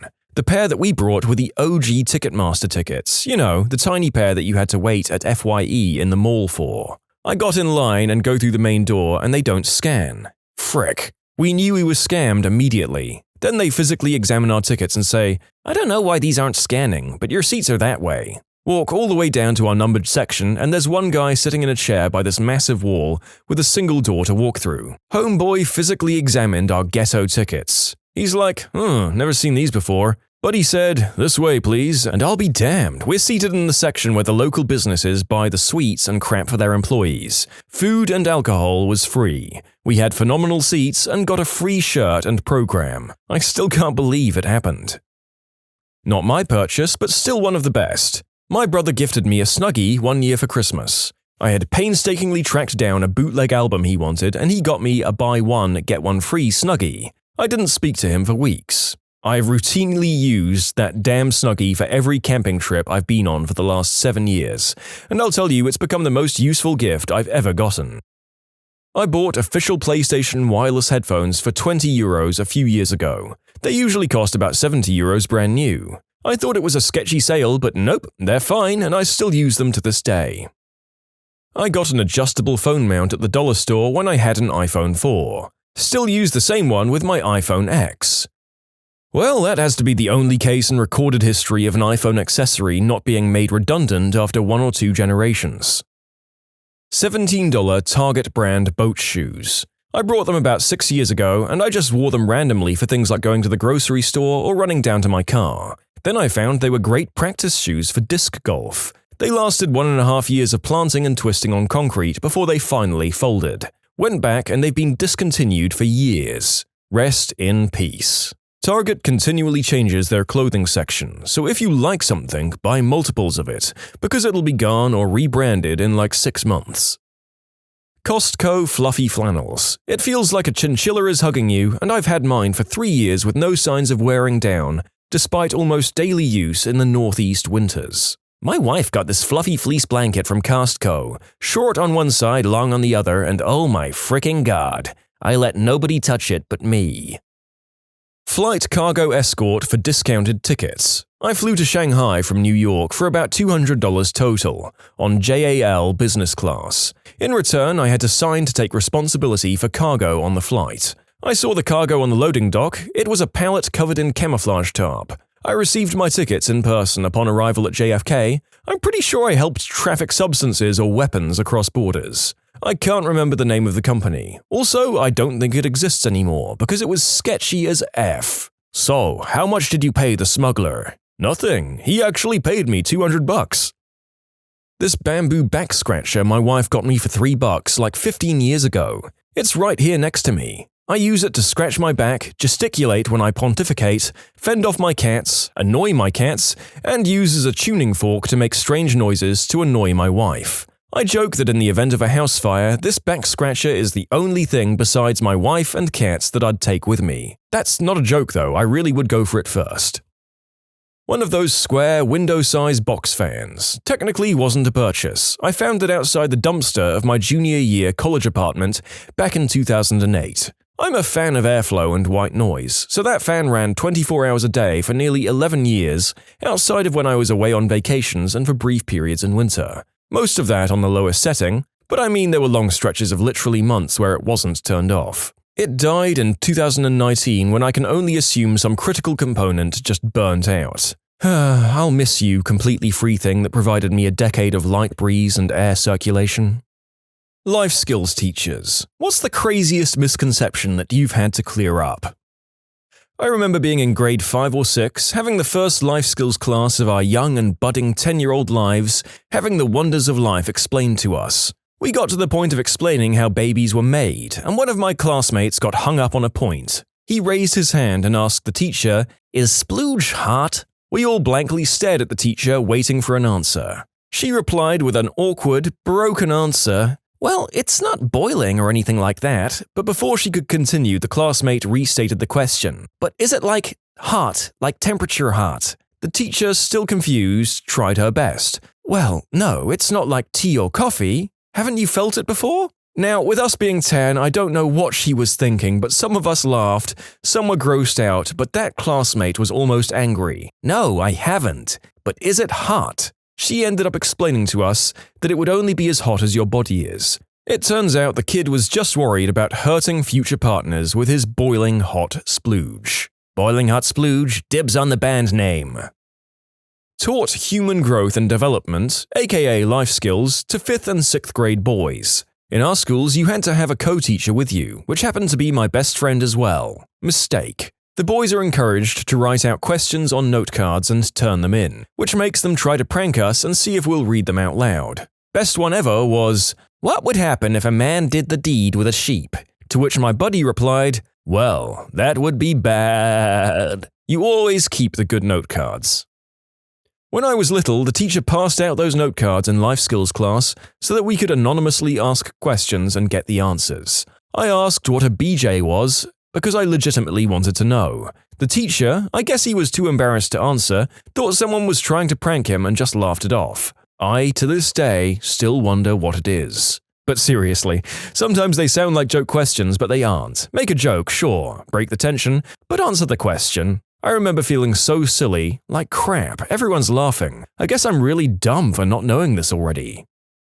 The narrator considered reading out the Urban Dictionary description of said deed for the purposes of educating in this video. But let's be honest, if anything gets this video more likely to hit demonetization, it would be that.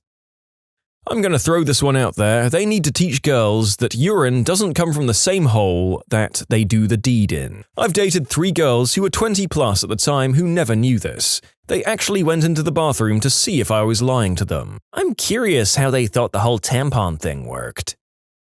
When I was in 4th grade, I thought men could only have 2 kids because they only had 2 testes. It made sense because every man I knew had 2 kids, except my buddy Greg had 2 siblings. Once I reached my revelation, I reasoned that Greg's mum must have cheated on his dad in order to have a 3rd kid. I would have just assumed Greg's dad had 3 testes.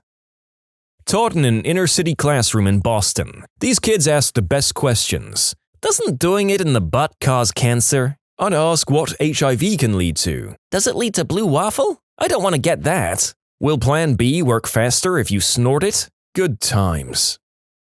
When my kids were in grammar school, a teacher came around and talked to them about their private places. For the next week or so, my daughters kept saying that they got hit in their privates. They were in 1st and 2nd grade, I think, so roughhousing was common, and I figured since it was a new phrase, they were using it as much as possible. Then one day, the youngest came in and said her sister wouldn't quit touching her in her privates. I was starting to freak out. I asked her to show me where her sister was touching. She pointed to her arm. I was flabbergasted and said, "How is that your privates?" She then informed me that the teacher who talked to them about bad touching said that a place that makes you feel uncomfortable was your privates, and that her sister was touching her arm and making her uncomfortable. After that, I got out my anatomy and physiology book from school and we had a much longer discussion about such things. My life skills teacher in high school told us stories about a female student she had a long time ago. The student got pregnant and was freaking out to our teacher not knowing what happened because she had apparently been taking birth control. My teacher was asking her the typical questions about her situation, how long she'd been taking them, among other things. Then later the girl mentions she had been taking her birth control pills up her hoo-ha. She figured that since the baby comes from there, that's where you take the pill. As a pharmacist, this is exactly why we put take 1 tablet by mouth daily or take 1 teaspoonful by mouth on the label. I had a mother pour an oral antibiotic suspension in her kid's ear for an earache once. I was a Peace Corps volunteer in a certain small sub-Saharan African country where life skills class was practically non-existent. Talking about that part of my life openly was a bit taboo, and misconceptions were everywhere.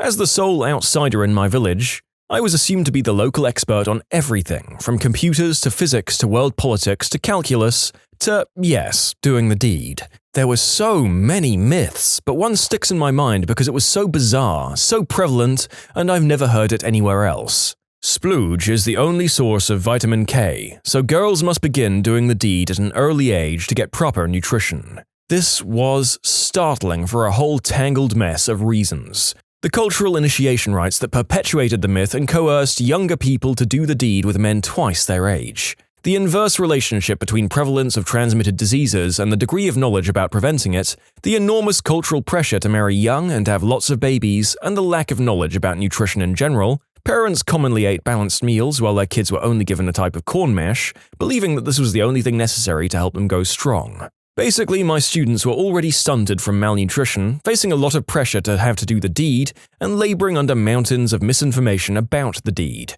But then there was this additional myth telling them that they needed to start having the deed without protection as soon as possible so their bodies would develop normally. I held talks at my school to combat this, taught them how to put protection on correctly, and gave some additional talks about nutrition for good measure. Oh man, the discussions we had. I'm no life skills teacher, but I went to a very sheltered private school that did not teach basic life skills. It only went as far as covering puberty, so parents had to fill in the rest. And then my mum effed it up pretty badly. She started by describing the male anatomy, wang first, then ballsack. But she never said the word for that organ again, only it. It gets so hard it can go inside a woman. And the whole time, having never seen what an adult member looks like, I assume she means the ball bag goes into the hoo-ha as well. And since I'd only seen a baby eggplant from daycare where the ball bag was actually bigger than the eggplant, it made sense. I thought this for several years until a friend cleared that misconception up. I was also unaware of thrusting. I thought you just put it in and waited a bit. I'm not a health ed teacher, but back in 8th grade I saw a girl crying in the ladies' room. I walked over and asked her what was wrong, and she told me she was bleeding down there and she legitimately thought she had internal damage and was dying. I had a friend that this happened to. She hid the bloody undies for months and was convinced that she had dropped dead at any time. Fortunately, I was in Girl Scouts and they were pretty good about letting all of us know what to expect. I'm a development support worker at a treatment home for dual-diagnosed teenage boys. As my co-workers and I basically raise these kids, we regularly field life skills questions. When I was pregnant, these were my 2 favorites. So when the baby's big enough, you'll just poop it out, right? Is it a puppy?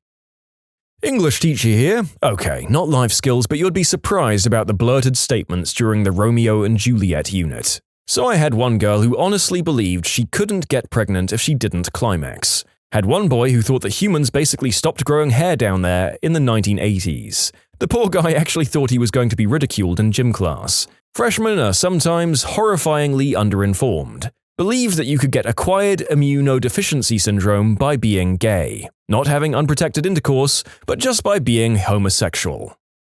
My life skills teacher only misinformed my health class further. Told us you have a 90% chance of getting an STD if you have premarital woohoo, women can't have climaxes, so it's not worth doing the deed if you're a girl. Adult magazines and websites cause men to be abusive. Ugh. She started the class by asking, "Raise your hand if you think people who have done the deed before marriage are going to hell." I went to a public school in Alabama, obviously. And literally nobody was surprised. Still, this story was posted 10 years ago. I wonder if there has been any more progress in that particular area, or if we're still more or less at square -1 in that state.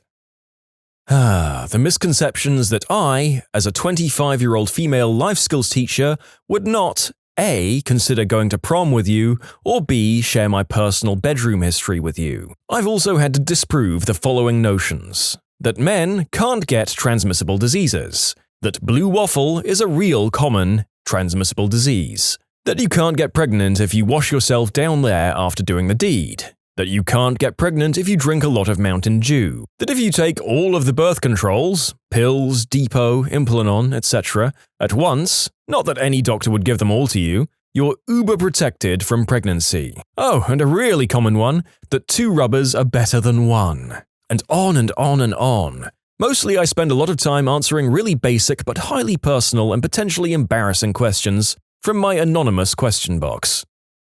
My friend goes around high schools to give talks and answer questions about doing the deed as a teacher to 16-year-old girls. A girl began to cry once and told the teacher, and the whole class, that she was a hermaphrodite. After calming her down and explaining it all, she agreed to answer more questions for those curious. Turns out she was just talking about her fun button and thought it was a tiny male member. Needless to say, my friend handled it so well, but the girl probably had to change schools afterwards. I know of a girl who didn't know where babies came from. This was a friend of mine's cousin who was pregnant, but her mum had always had C-sections with her kids. So when she was told about the natural method of birthing a child, she freaked out. Well, it comes out the same way it went in. You've got to be joking. How can a woman get to a stage in her life where she's pregnant and not know? Before C-sections, we just kind of popped out. They even made a dramatic documentary called Alien. You can submit your own stories to be featured here on the channel. The story submission link is in the description below. And if you want to listen to some vibey music in the background, check out easymode, also linked below, and subscribe. Well, kinda related. When I was little, I thought that maxi pads were meant so that a woman could pee themselves whenever they wanted. My dad and I were watching a commercial and I went on a tangent about how gross that was. He looked at me funny and said it was time we had a little talk. I was in a public bathroom in a large restaurant with my mother when I was approximately 10. As I was washing my hands, I noticed that there was a large metal dispenser on the wall for tampons $1 and napkins $1. As my mum was exiting her stall to come wash her hands too, I exclaimed, "Why would anyone pay $1 for a napkin when there's free napkins at their table?" I heard a lady in her stall snicker and my mum was a bit embarrassed. I knew what tampons and pads were, but I didn't know that napkin was a polite term for a pad. Maybe not exactly a misconception, but a girl asked me, "Is it true that when the man arrives, he pees in you as well?" It took all of my effort to not say something like, "Only if you ask him to." Probably wouldn't have gone over very well. I teach life skills to individuals with intellectual disabilities, so I get to clear up loads of crazy misconceptions. During my most recent one, I had to explain to a guy of relatively normal intelligence that girls do not have male anatomy down there. I watched his entire mind just explode to that new information. I'm pretty sure I changed his life. I know a girl in her 20s that honestly believed that males have an extra bone in their wang. She tried to defend herself by claiming that if it didn't, then why would it be called that when the guy was excited? I mean, dogs literally have a bone in their member. Many animals do. Also many primates, but for some reason it got lost during human evolution. By far the biggest and worst misunderstanding in life skills is the thought that not teaching kids about doing the deed makes it less likely that they'll get pregnant. During the talk at our school, one guy asked if one testy produced girl babies and the other produced boy babies. Looking back, it wasn't such a dumb question from the mind of a 10-year-old, but oh, how we laughed. Nice little factoid, the Greeks believed this, and some tried to strangle the one that produced girls.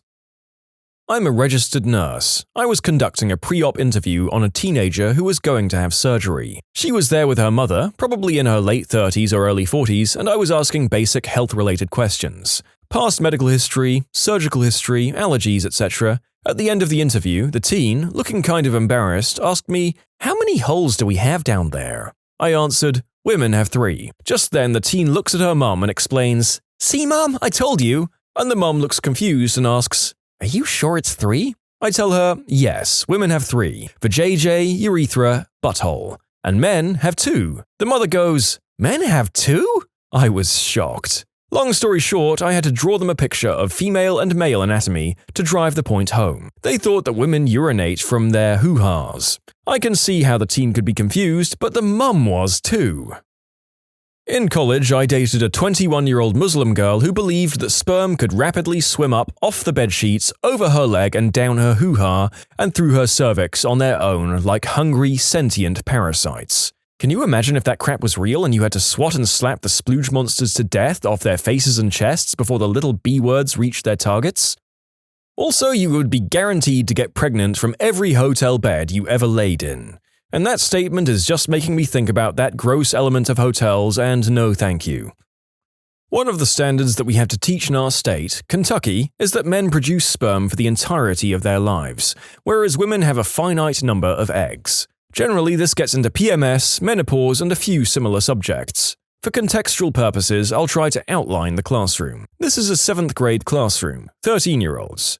50% are below the poverty line, 50% Caucasian, and 20% Hispanic. The rest are various other races. 100% male, as I was working with the males and another teacher was working with the females. So this particular child is a plump little boy. Really contemplative, too. You can see him looking down to the ground, pondering, and really working out something in his head every time he responds. So after I explain how older men can have babies, but older women cannot, he just asks, "So you're telling me an old wrinkly man can have a baby?" To which I affirm, yes. So the kid is just staring down, thinking for a while. After about a minute, he looks back up and says, "So if an old wrinkly man has a baby, does that mean the baby has wrinkles?" I honestly just about lost it. Then we had a conversation about how people being shot do not produce bullet-resistant babies. Also, every class for some reason responded with my question of, "What's the one way to not have a baby?" in the same gosh darn way. "You wear 3 rubbers." Like, what the heck? We were taught life skills by our religious teachers, and in this case, our middle-aged, Jesus-loving teacher. It was always going to be an awkward affair in a mixed-gender school, boisterous lads showing off to the girls giggling, etc. The lesson was moving along as planned, but it was getting a tad boring. Questions were being fired, but nothing we didn't already know. Then the teacher had a brainwave, giving everyone a small piece of paper and asking us to write an anonymous question if we wanted to know something but were too afraid to ask. Within seconds, half the class is scribbling away. The papers go into a box and are picked out one by one. "What is this strange buzzing wand my mum has?" Quite a tame one, and the teacher was able to reel off a vicar-friendly answer, but it got progressively uglier. What's a BJ? What's prostate massaging? What's felching? It's worth noting that this was around 1994, so the internet was not an option. The teacher was backed into a corner, armed only with a book and a very basic knowledge of the deed as a reproductive tool. Lots of stuttering ensued. Watching a middle-aged woman explain to the class the finer points of manual stimulation still makes me raise a smile. I'm a teacher, but not normally a life skills teacher. My state is abstinence-only education, and so most of the life skills is limited at best. This may explain a 9th grade class I had 3 years ago with 4 mothers in it. Anyway, one of my students was convinced that if you jumped up and down after you had done the deed, you wouldn't get pregnant. Without using any words that would make me blush, I told her unequivocally that she was wrong and to not try that at home. Then another student raised her hand and essentially asked about the pull-out method. She didn't know the terminology. I told her again that was not a really reliable method, especially with teenage boys. Then a third student asked about doing the deed when you're not ovulating. She actually asked, "What about having fun during some parts of the month and not others?" I explained that teenage girls may or may not have a real reliable cycle, and being even a day off the rhythm method could result in pregnancy. Finally, after towing the company line, the only foolproof method is abstinence, and in the absence of abstinence, take care of yourself, a girl in my class sighs and says,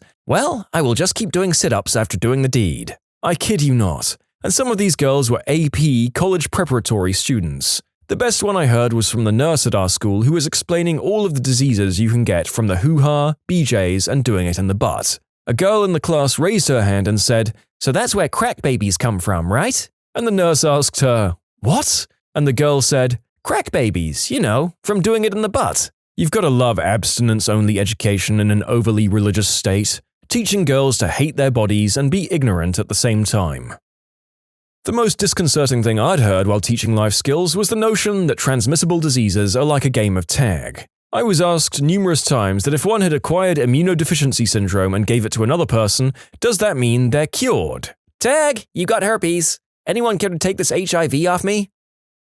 So I'm not a teacher for this subject, but my little sister was 13 and my brother had just gotten married. I mentioned to my sister that I thought it was weird that my brother is going to the same cabin as my father had for his honeymoon with my stepmom. My little sister said it wasn't weird because doing the deed is only for having babies, and since my brother didn't want kids for 5 years, they wouldn't be doing the deed, and that my dad was too old to have kids, so they also never did the deed. Explaining to her that there are more reasons for doing the deed was awkward. Also, my sister-in-law, until she was 16, thought that doing the deed meant you laid side by side and the sperm crawled out of the guy's belly button and into the girl's belly button. We were all homeschooled and Christian. In case anyone's wondering, my mum never gave us any kind of growing up talk. No birds and bees, no puberty, nothing. She did put a copy of The Care and Keeping of You under my door with a note saying I should read it. It is an American Girl Company book on your changing body. Bras appeared in my drawers, but nothing was ever said. There was a steady supply of sanitary products, but I never even told her I got my period, I just figured it out.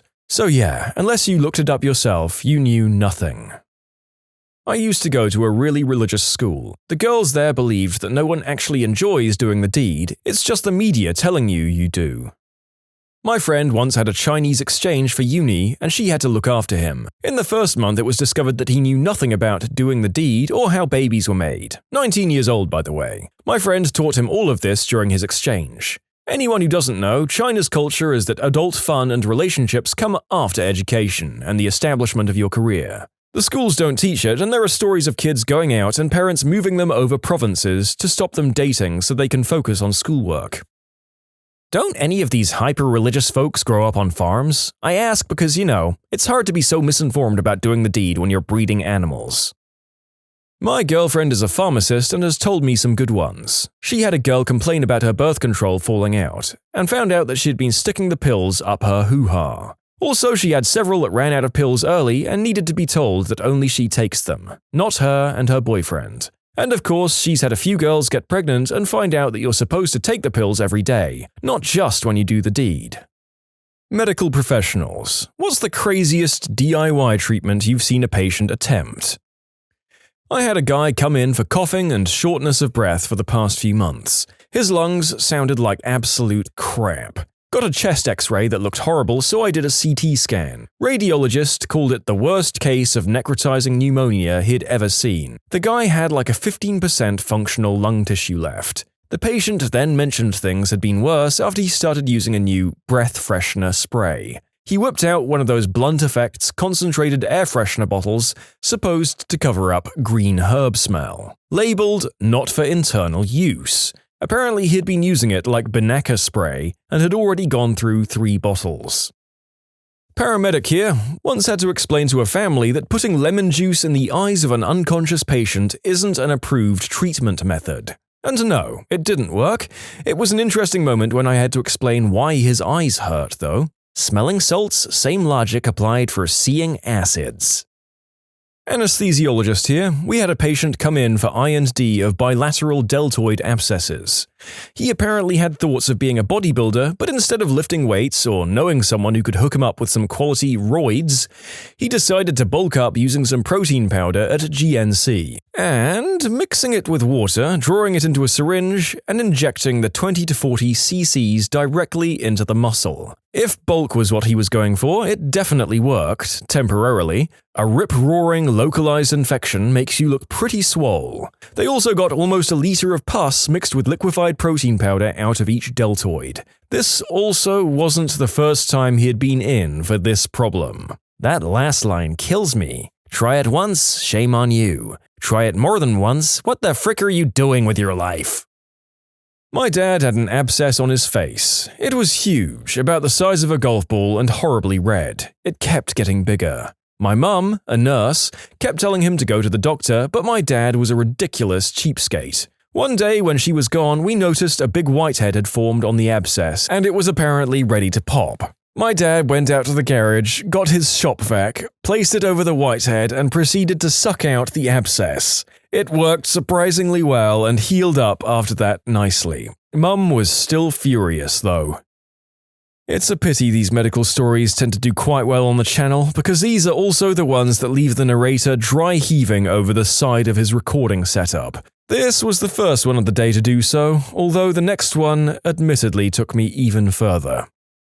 If I've learned anything from reading the stories here, it's that some people, particularly men, will tolerate almost any amount of pain to avoid a doctor seeing whatever stupid crap they've done to themselves. This is no exception. I once spoke to a paramedic who went out to a man at 2 a.m. who had excruciating pain down below. The poor organ was wrapped tightly in soaking bandages, and underneath was a blackened member with large pus-filled holes in it. The man eventually admitted that he'd shoved a chicken bone, a clean one, whatever that means, down his pee-pee hole for pleasure. Predictably enough, he couldn't get it out, and being too embarrassed to go to the doctor, he had left it until he was in so much pain he couldn't walk, both from the rotted eggplant and the fact that he hadn't been able to urinate for days. Apparently, you couldn't actually see the bone once the wound was clean, and although not an expert, my friend couldn't imagine that what was left was salvageable. In nursing school, while I was on clinical rotation in neurology, there was a man who ended up having his member removed. It turned out he had an infection brewing for quite a while and thought the best course of action was placing a sock over it in the hope that it would heal. He was generally confused and upset as to why this didn't work to heal the issue. One of my first clinic patients was a guy who was injecting a mixture of testosterone, human growth hormone, sesame oil, and sunflower oil into the base of his member as a DIY enlargement therapy. Well, it got infected, so he ended up going to the ED for incision and drainage. I saw him as a post-ED visit, and at the time, he figured that he shouldn't be injecting things into his eggplant while it was healing, so instead he was injecting his oil and sketchy hormones off the internet concoction everywhere else into his body. Arms, legs, butt, shoulders, etc., because he figured it would still have some effect. Judging by the rest of these stories, some men are capable of committing atrocious, heinous acts of terror on their own members.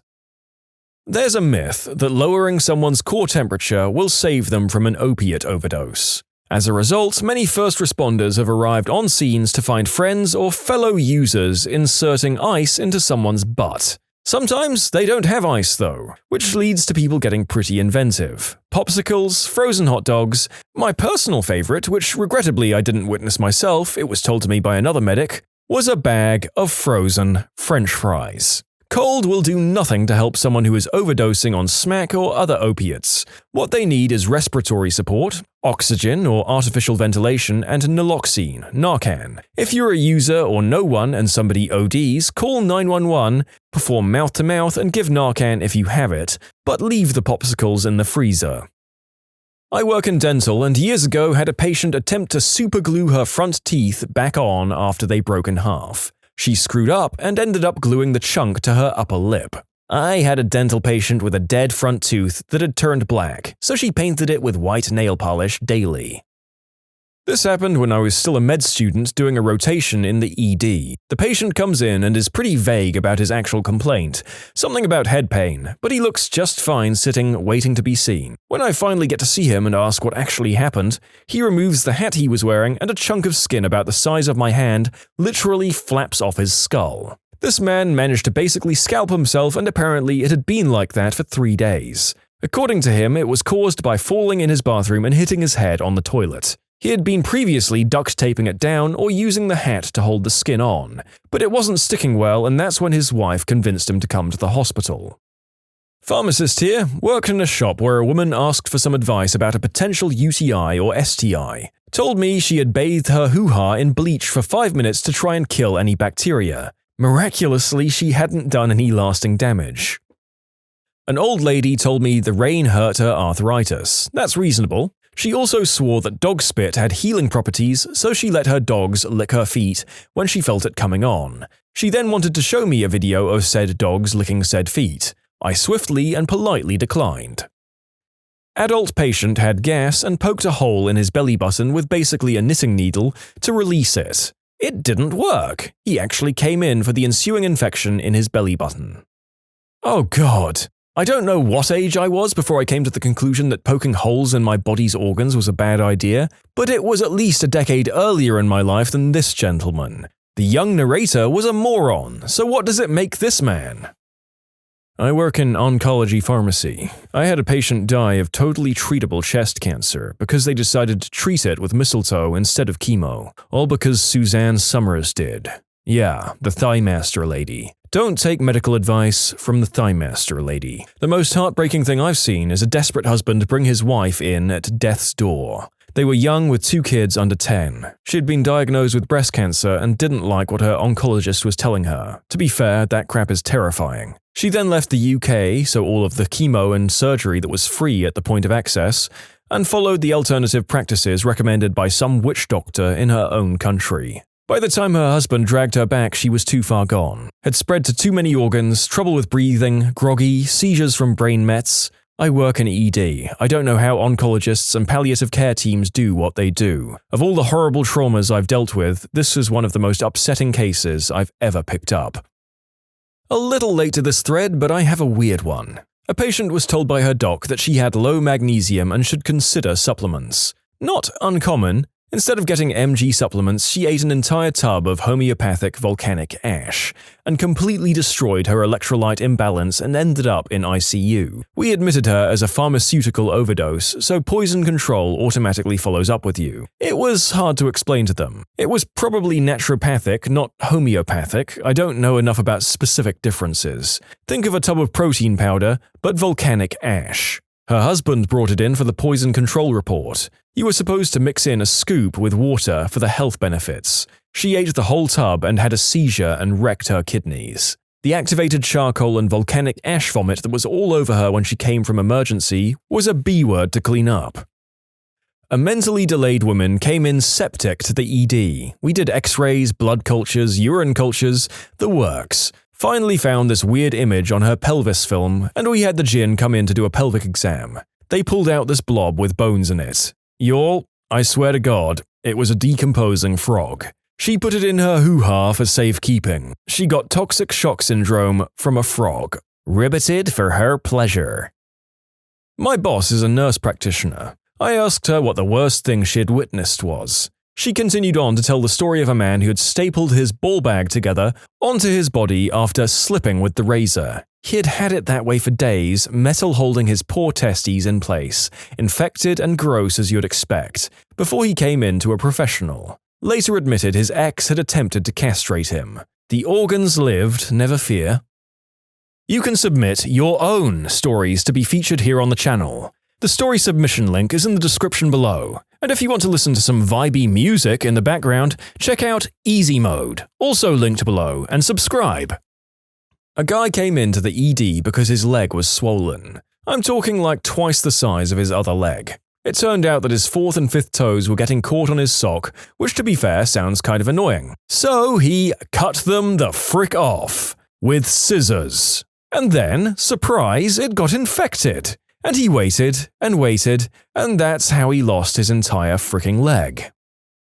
Had a young teenager with sickle cell disease who had been in the hospital for around a week, already who decided to manage his pain himself. This was a few years ago, but I caught him pretending to take his meds. He would cock his head back and gesture that the pill went into his mouth, but really he either kept it in his hand or he threw the pill behind his back and landed somewhere in his bed. He was also quite a talker, which I then assumed was a tactic to try and distract me. I kept seeing his odd behavior and caught him doing this 2 to 3 times by the middle of the shift, so I was definitely onto him. He had a PICC line, which is essentially a long IV where the tubing goes all the way to your heart, in his left arm.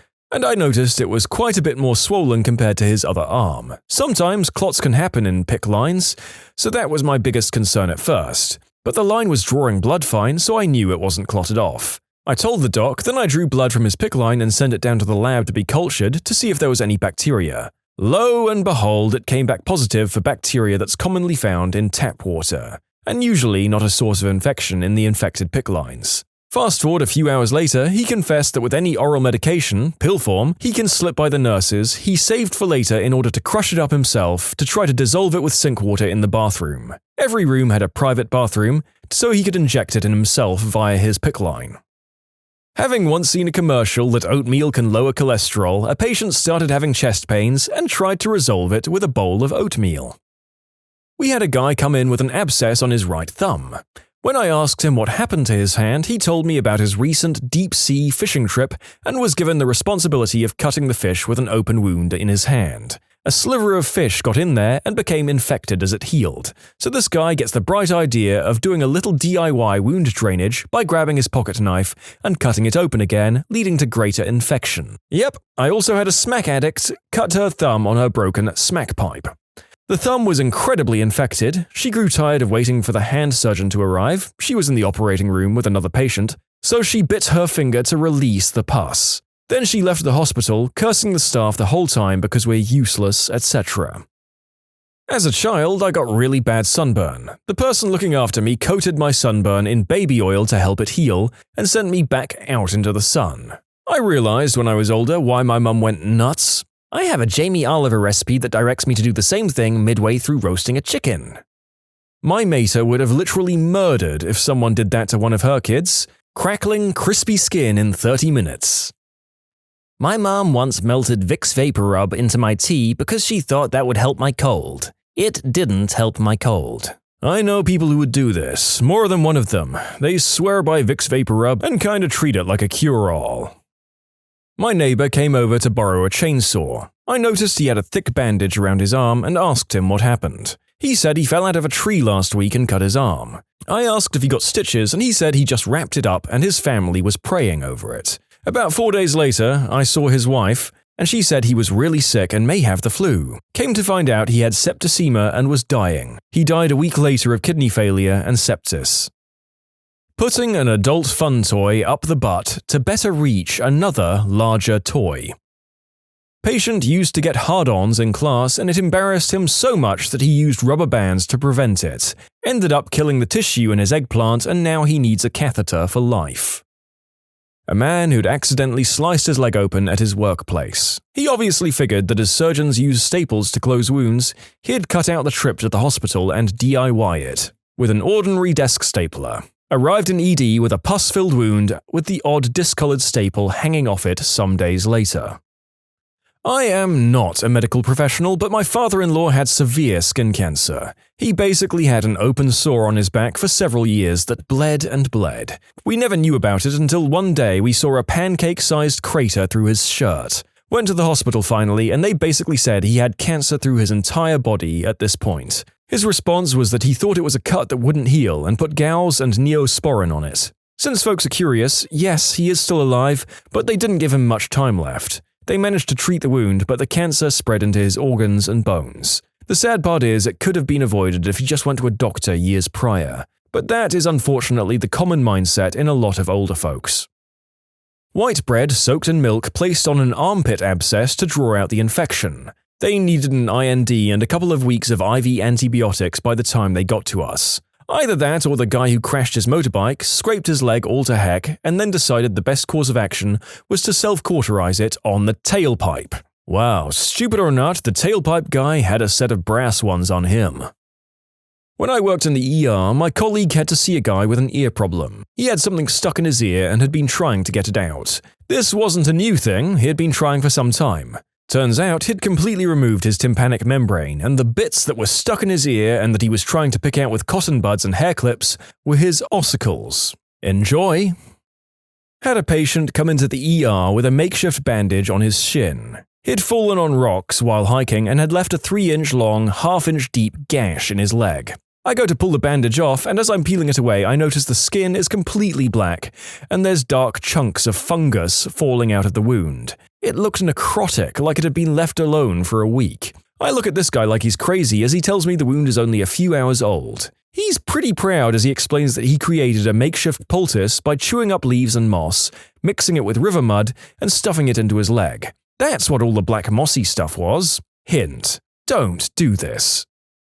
My grandpa thought a leg discrepancy was causing my back pain, which was causing spasms. He put several pieces of cardboard in my shoes to try and even out my legs, which were already even. He also thinks black beans cure everything. My dad thought those pesky spasms were a pinched nerve, so he'd take me to the chiropractor, his girlfriend, to get my neck cracked whenever it happened. Seizures, people. They were seizures. My stepfather thought he had a boil of some sort on his arm a few years ago. So he did what any middle-aged dad would do, cut the sucker open and poured hydrogen peroxide on it. Turns out it wasn't a boil but a form of skin cancer. Also turns out that hydrogen peroxide doesn't do much to help with melanoma. After a lot of one-sided discourse, he went to the doctor to get it checked and treated. He's now cancer-free. Good God, how is this man one of the most sensible people in this entire grouping? I'll take this as an absolute win over the many, many men in the earlier stories who no longer have usable reproductive organs. When I was an internal medicine resident, I came across a very nice 50-year-old Dominican lady. She was very well-mannered, but one could tell she was not the sharpest tool in the shed. As I was prepping her chart for our first visit, I noticed she'd been seen by every single digestive disease MD in our hospital system. Not only that, she had had every single procedure in the book, ranging from endoscopies up both holes and culminating in an exploratory laparotomy. You're opened up to basically look inside you when we have no clue what's going on. All of this because for years she'd had one single complaint. She reported severe gnawing pain in her stomach. At this point I should mention she was Spanish-speaking only. Not only that, she had a very heavy Dominican accent, and I was the first Hispanic doctor to ever see her. My first language is Spanish, and even I had difficulty understanding her. So she comes in, and after exchanging some first-time pleasantries, I politely ask her how she's doing. Sure enough, although she was smiling and said she felt well, she pointed at her belly and said, "It was biting again," and asked for cream to kill it. At this point, I got intrigued. Her medication list only mentioned a cream used for herpes breakthroughs. The previous fellow only mentioned in his note that in every single visit, she only asked for the cream and nothing else. When I asked her what she meant by the biting and what she intended to do with the cream, she very calmly tells me she intended to stick the cream up her butt in order to kill the bird living inside her. After delving more deeply into her story, it turns out she didn't have a medical condition. Ever since she was a little girl, she believed that after eating a whole quail egg, the bird had spawned inside her and gnawed away in her insides whenever she was hungry. After a short visit to psych, she was diagnosed with a somatic-type delusional disorder. No amount of medication or psychotherapy will cure her, but she was still a fully functional mother of two who paid her taxes and had part-time jobs. I reached out to every digestive disease doctor in our hospital system once more to make sure she never receives an inappropriate invasive intervention. I've been following her for 3 years now, and she's happy as one can be, considering she has a bird living inside of her. What's the stupidest thing you've ever witnessed one of your new hires do? After more weeks of training than should have been necessary, charts, books, and explicit instructions, he ruined a $10,000 piece of equipment because he didn't load it correctly, because it, quote, took too much time. It was an industrial centrifuge. Basically, you have to try really hard to not balance it. You have to load everything on one side to blow the motor. He blew the motor. He wasn't fired then and there. He was fired about 10 minutes later when I sent him to the boardroom to review the materials while I set up the replacement, and I found him in the CEO's office watching adult content online. I walked in on it. Unless centrifuge instruction manuals involve a giant wang defiling a screaming woman, he was not doing as instructed. Also, he wasn't browsing incognito, so when I checked the browser history later, the very clearly named website was there, clear as day. I did have to explain to my boss what it was, and that was a little awkward. I didn't actually have the power to fire him, but I was so livid the words just flowed out of my mouth. Sounds like he was either a moron or he was trying to get fired. Either way, the hiring manager needs to be looked at. I worked at a convenience store and often fell into the role of supervisor or manager. My boss was on holiday when the following happened. We had a fellow working one night when a customer brought in a $5,000 winning lotto ticket. First mistake, and completely against policy, the employee opened the safe and just paid it. Nobody should know you can open the safe, especially when we worked alone at night. That should have been referred to the Lotto Corp to pay directly, or the owner could write a check. Second and worst mistake, there's little bits of paper you have to submit to the lotto folks when you pay a ticket, so your store gets the money paid back, minus a fee. He threw the paper in the garbage, which then ended up in the huge dumpster that served both us and several apartment buildings. So if I don't find this piece of paper, my boss loses the $5,000, and one or more of the employees might lose their jobs. I put bags over my shoes, grabbed a pair of dish gloves and a painter's mask, climbed a ladder and hopped in the dumpster. I started ripping bags and trying to determine what day and where it came from. Just shy of 2 hours later, I emerged with that piece of paper, followed quickly by the longest shower of my life. The idiot responsible for my dumpster dive didn't even say thank you. He wasn't allowed to work alone for some time thereafter, and he got epically chewed out when the boss came back. Honestly, that seems like the kind of thing the narrator would have done in his first few jobs, but I don't know if the guy in question could put it down to the same idiot adolescent reason that I could have back then. I once had to train some new girls who seemed to be friends at a concession stand. In the space of about an hour, they demanded they be allowed to modify their uniforms, asked if they could use our cash registers to check social media sites, were told that customers order food, you prepare that order, and they decided that's too much work and it'd be easier to make a bunch of random orders and serve them if they happen to get ordered. But, new girls, if no one orders those things, that food goes to waste. If that happens, can we take it home with us? No. They disappeared into a storage room to check their phones and gossip. They hadn't been on duty for 20 minutes at this point. They had a popcorn fight. They just started screaming and throwing popcorn at each other while behind the counter. They were called into the manager's office and were immediately fired. They threw popcorn at the manager and then stormed out screaming about how they'd better get paid for all their work. I'm not sure they even completed 5 minutes of real work. Hey girls, let's go F with a business today. My dad found out his secretary had racked up over $45,000 in legal bills from emailing simple questions to a lawyer she was told not to talk to unless she asked my dad. He was very calm and wrote a nice email to her, and she didn't get the memo. Her response was along the lines of, "Wow, you pay your lawyer that much? I think I deserve a raise." I choose to believe it went like this. The secretary mails the lawyer, "So, what's your favorite color?" Send. Lawyer. Listen, I hope you understand by emailing me I'm charging you for my time. Also, my favorite color is green. $2,500. Oops, sorry. Do you have a PlayStation 4? Yes. $2,200. How is it? Holy crap, lady. Do you realize what you're doing? $3,000. I worked as a manager at a frozen foods production plant. I supervised the line crew. Well, one day I decided we'd start an hour early, 4 a.m., so we could finish early. Everyone comes in on time.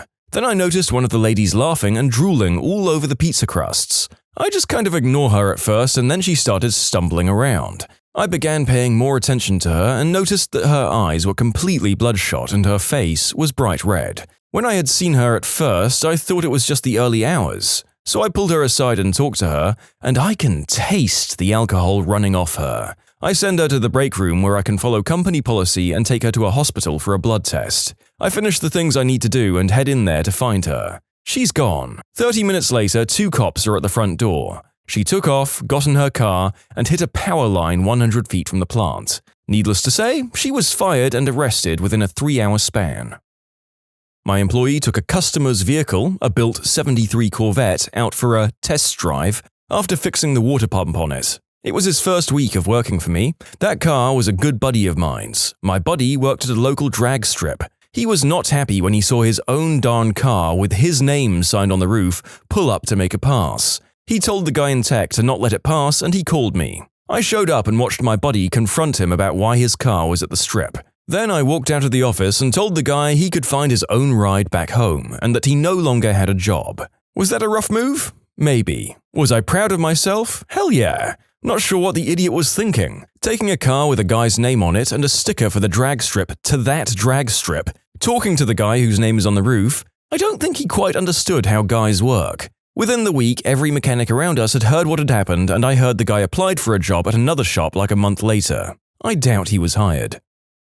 I had to manage a bunch of contractors cabling the building. We had 12 of them. They were just a bunch of guys, no experience required kind of job, who applied first. Since we needed them urgently, no real interviews had been conducted. One of them was caught stealing food from the employee fridge. He did it for a week. He would even open boxes and taste what's inside before choosing the right one. The other one left for a smoke and returned 6 hours later. His excuse was that he suddenly decided to buy an iPhone and went to the city to do so. I was the assistant manager of a pizza chain. The manager hired an employee who I can only describe as a smelly moose. A big animal in your way that smells like fertilizer. He was our new delivery driver, and unfortunately 2 days into the job we caught a nasty rainstorm. He took it upon himself to pull the most fake, theatrical fall while leaving the building that I swear you couldn't script it for Life Alert without landing $1 million deal. I saw the whole thing happen. The moose didn't see me. He fell by slowly lowering himself onto his elbow, looked around for a witness to his crap show, and crying out like he'd just shattered his whole back. He immediately started chanting, "My arm! Ow! My arm! Ow! Ow!" So all of us cooks piled around him and asked why he was okay, as he was rolling all over the front entrance and all around making a scene. He finally gets up while holding his elbow, like it's been shot by a bullet overseas, and says he's fine and needs to take the night off. Okay, we say, and his mum comes to pick him up. Not 2 days later, we get slapped with a lawsuit asking that we pay for his shoulder surgery. It's a good thing that the owner lawyered up because that SOB had hurt his shoulder years before and they wanted money to help with hospital bills. Ah, America, where people do crazy, stupid stunts to be able to afford medical care. Not quite as scummy as some of the crash victims who, for the same reason, sued their rescuers in the "When Did Doing the Right Thing Horribly Backfire" video on this channel.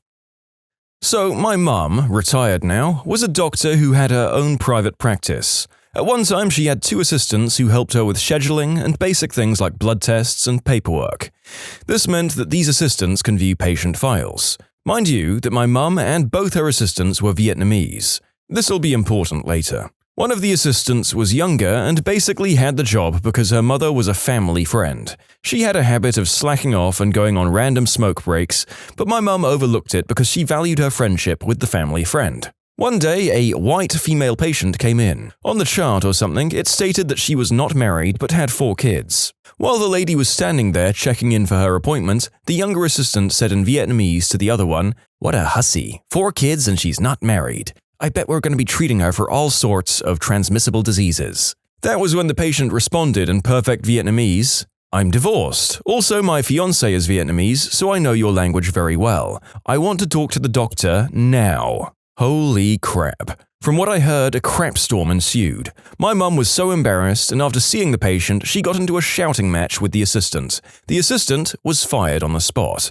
That is, after a lot of yelling, pounding, and police were threatened to be called. Eventually, karma did catch up to the assistant, because it turned out she was stealing prescription medicine from the office. This was revealed when my mum and the other assistant did an inventory check. Police were actually called that time. I don't know what happened next since I was a kid when it happened, but I'd like to imagine sweet karmic justice was served. In conclusion, don't talk crap in another language. You never know who speaks it and it could send your butt to jail. I was the charge nurse on duty. One of the new graduates injected cough syrup with codeine in a woman's IV. She called me hysterical. When I got to the unit, the patient was short of breath. I called the rapid response team and she was transferred to ICU. When the team arrived, the nurse was too hysterical to answer their questions, and I had to pull everything I could from her chart. After the patient was taken to the ICU, I asked the nurse how this happened. She said she was too stressed out to realize what she was doing. There are a lot of problems with this response. First, if you need help, it's okay to ask. Second, we're required to double-check that we have the right patient, right medication, right route, right dose, right time. Third, when you scan the medication, it says right there that it's oral. I felt bad for her because she was obviously sorry about it, but I felt like she needed more training. The hospital decided not to give her more training and instead wrote her up and kept her on the schedule.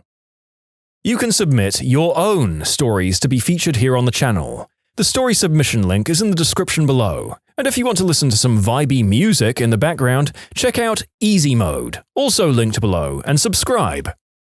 Not a manager or anything. The person was my equal, but apparently I had to babysit. Anyway, working fast food, we have all these little procedures to minimize the amount of cash in the till in case we're robbed. $50 or $100 notes don't go in the till, ever. The person working the register had been there for just over a month, so not particularly watching. He shouted out, "What do I do with a $100 note, mate?" They're rarely used in Australia. I yell back, "Same as a 50, meaning it does not go in the till. So this person brings it up on the register as a 50, gives change for a 50, and then gets teed off at the customer who's demanding another 50 in change. Then he frickin' tries to pin the blame on me. I remember working for Domino's. Delivery drivers aren't supposed to take $100 notes from customers even when the order is a mammoth one. I got into a proper shouting match with the store owner because I took 2 $100 bills from a $180 delivery order.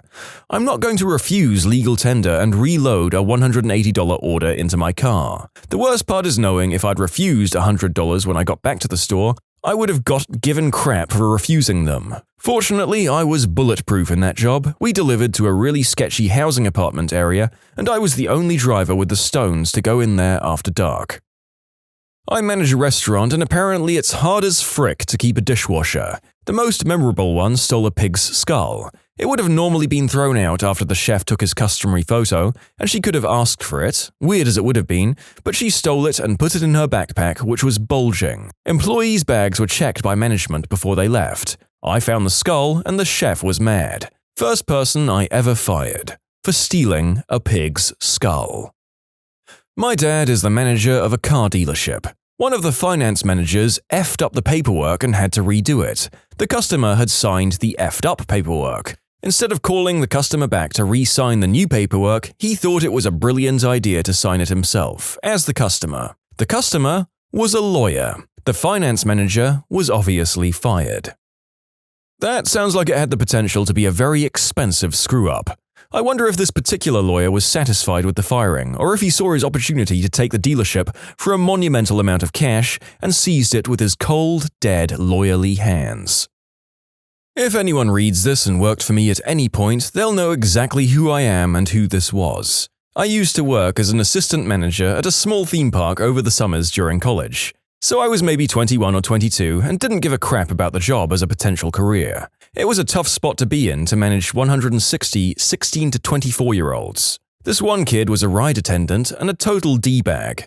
Rumors were he kept texting instead of watching the rides. I never caught him though, and he talked in fake accents to hit on girls while he was at work. These girls were like 14, by the way. I kept telling him to stop and to actually focus on work, and he'd always give me some "I'm so hard" teenager's response because he clearly owned the world. Finally, on his last day, a family comes up to me, teed off. Mum, dad, and 3 kids, who were also Australian. Turns out the kid was talking to them in a fake Australian accent and kept saying derogatory things to the family because he thought they were also talking in a fake accent. I leveled with them and said I can't stand the kid because he's a butthole and to come with me. I'll get them to the front of whatever ride they all wanted to get on. Yeah, even the parents, because parents like rides too. I walk up to the platform where the kid is texting again and go up to him. "Do you not understand company policy?" He was smirking and said, "What, you're gonna fire me on my last day?" I grabbed his badge, threw it about 140 feet into the woods. "Yeah, I am. Get the frick out."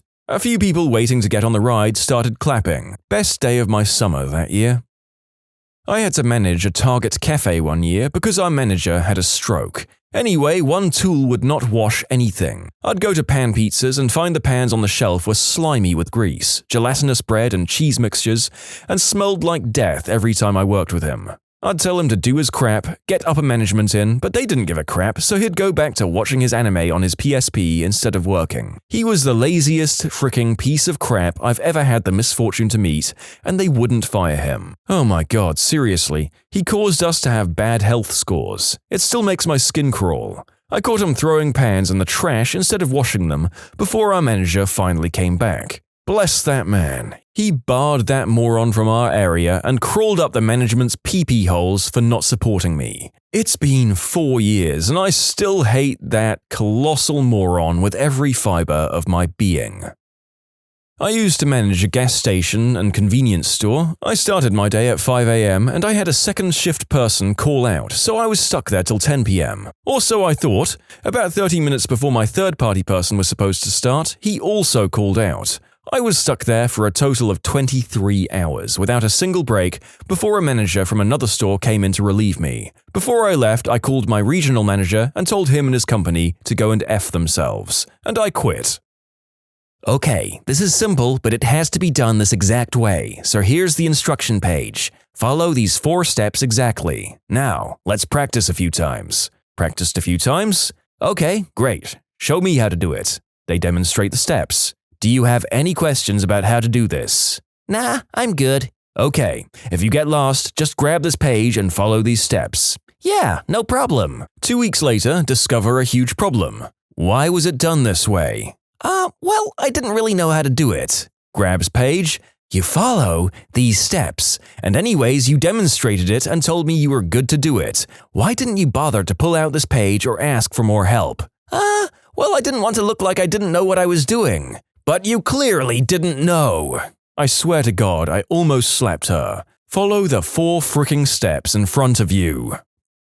I was night manager at a gas station at 19, and my boss hired a D-bag for me to train. I swear he cared more about his appearance in his blue jumpsuit than doing any real work. On the phone with his crew most of the shift, cars lined up at full serve while he was inside checking his hair. One night I came in to close the store only to find it closed an hour before we actually close. He had had a party at the station and was dancing on the roof of his car, holding a wine cooler in his hand while talking on his phone. Like 20 of his friends were all there with him, dancing to loud crap music and smoking green herb, while customers were honking for service. I fired him on the spot and kicked everyone out and opened the store back up to finish the shift, offering free coffee to customers who were inconvenienced. My boss sees me at work the next day and says I had no right to fire the D-bag, lets him keep his job with only a written warning and writes me up for giving away free coffee and wanted to dock it from my pay.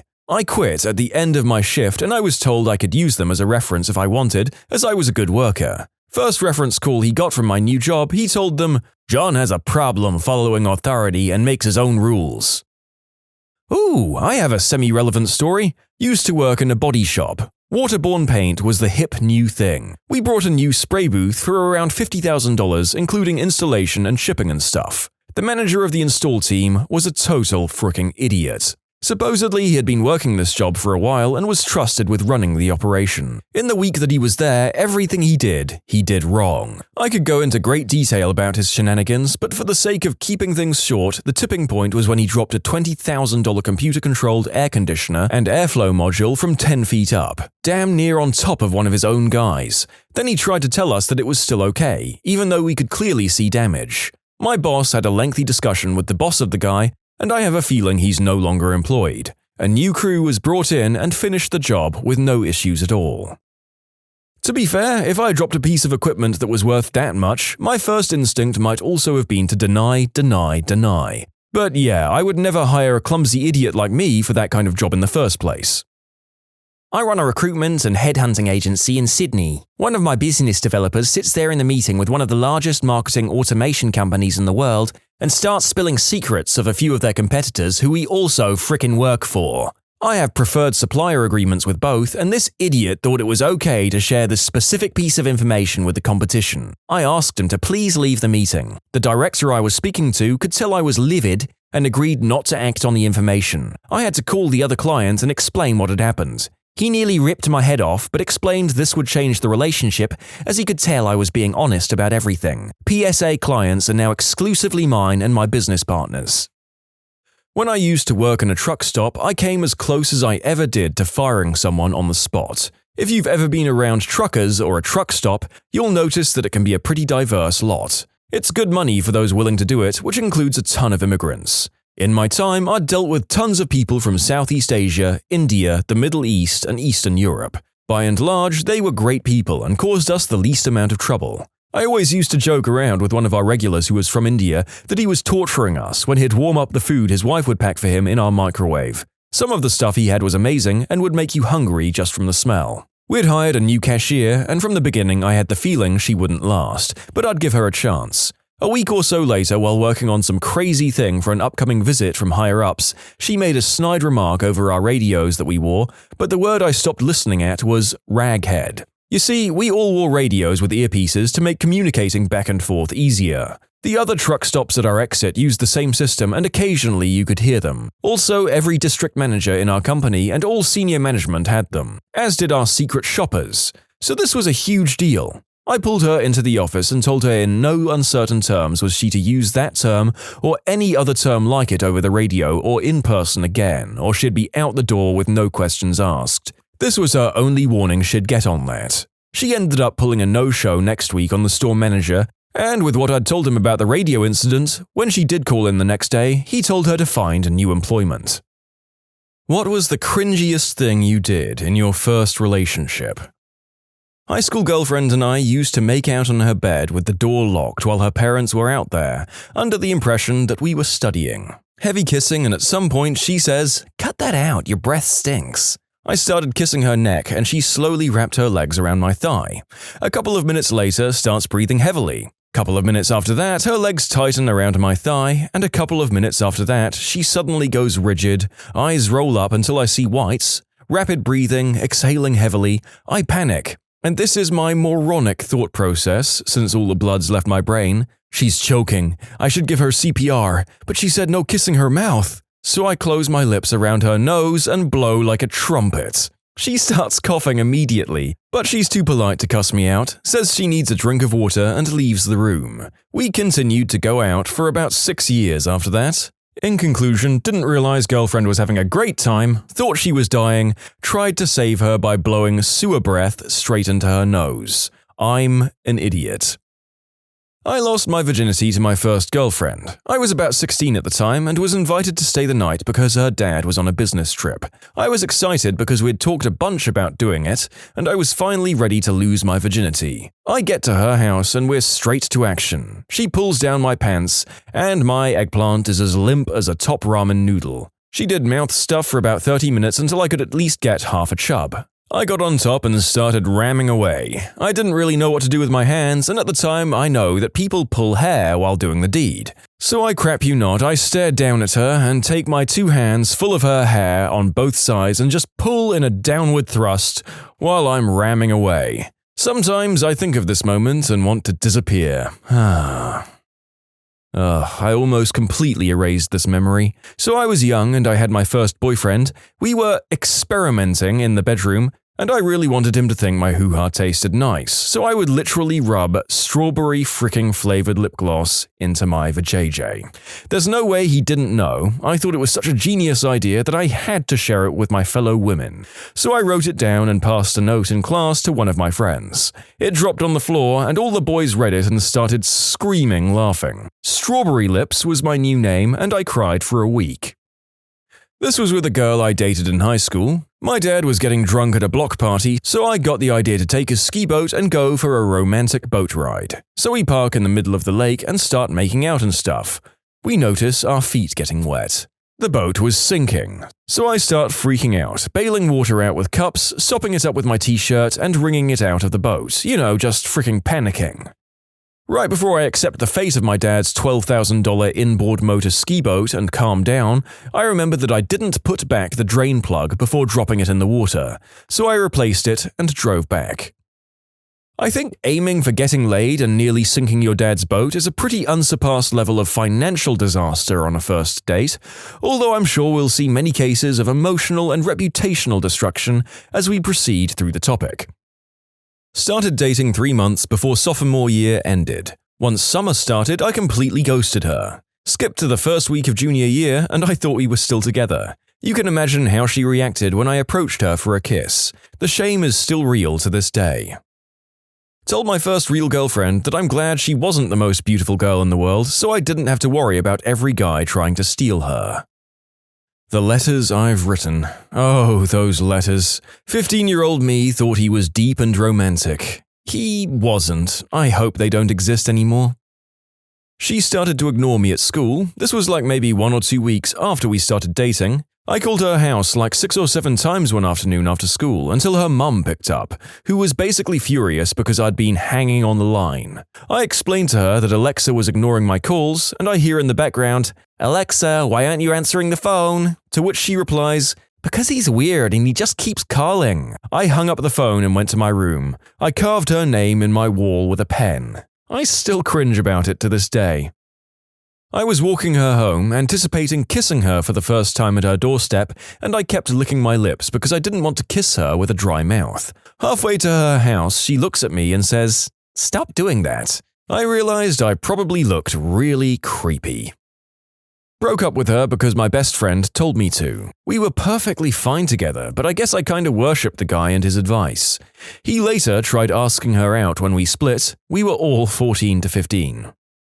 I'd honestly forgotten this memory until I saw the topic. My first date to a movie, we saw Titanic because that can only end well. We, as horny youngsters, aren't watching the movie, but instead making out and moaning in probably the 3rd row of a packed theater. I'd never made out before, I assumed moaning was involved. So cringy and so gross.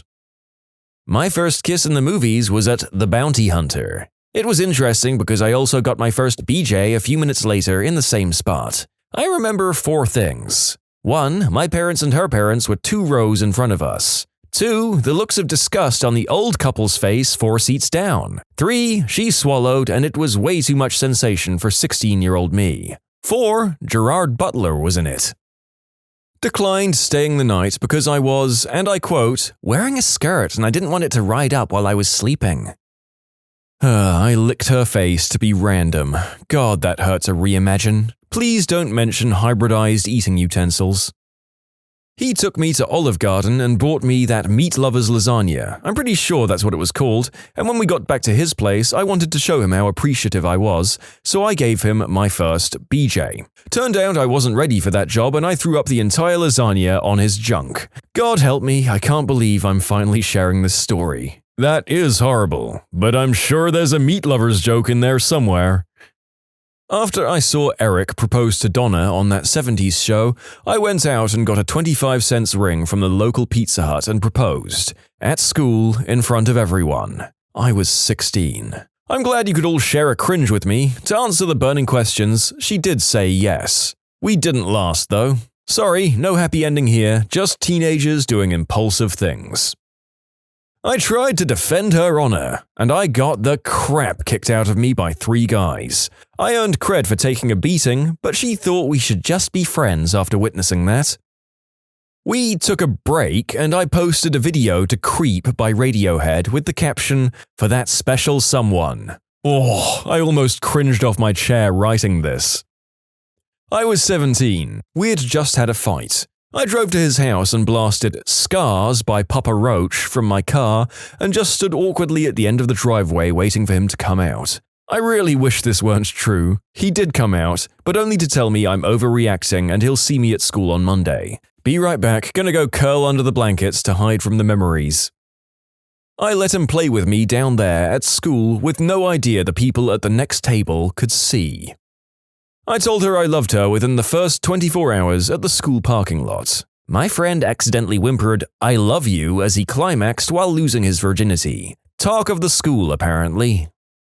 She showed me a half-undressed pic and I was too embarrassed to look at it. After the first date of going to the movies, I never put my arm around her because I was too scared.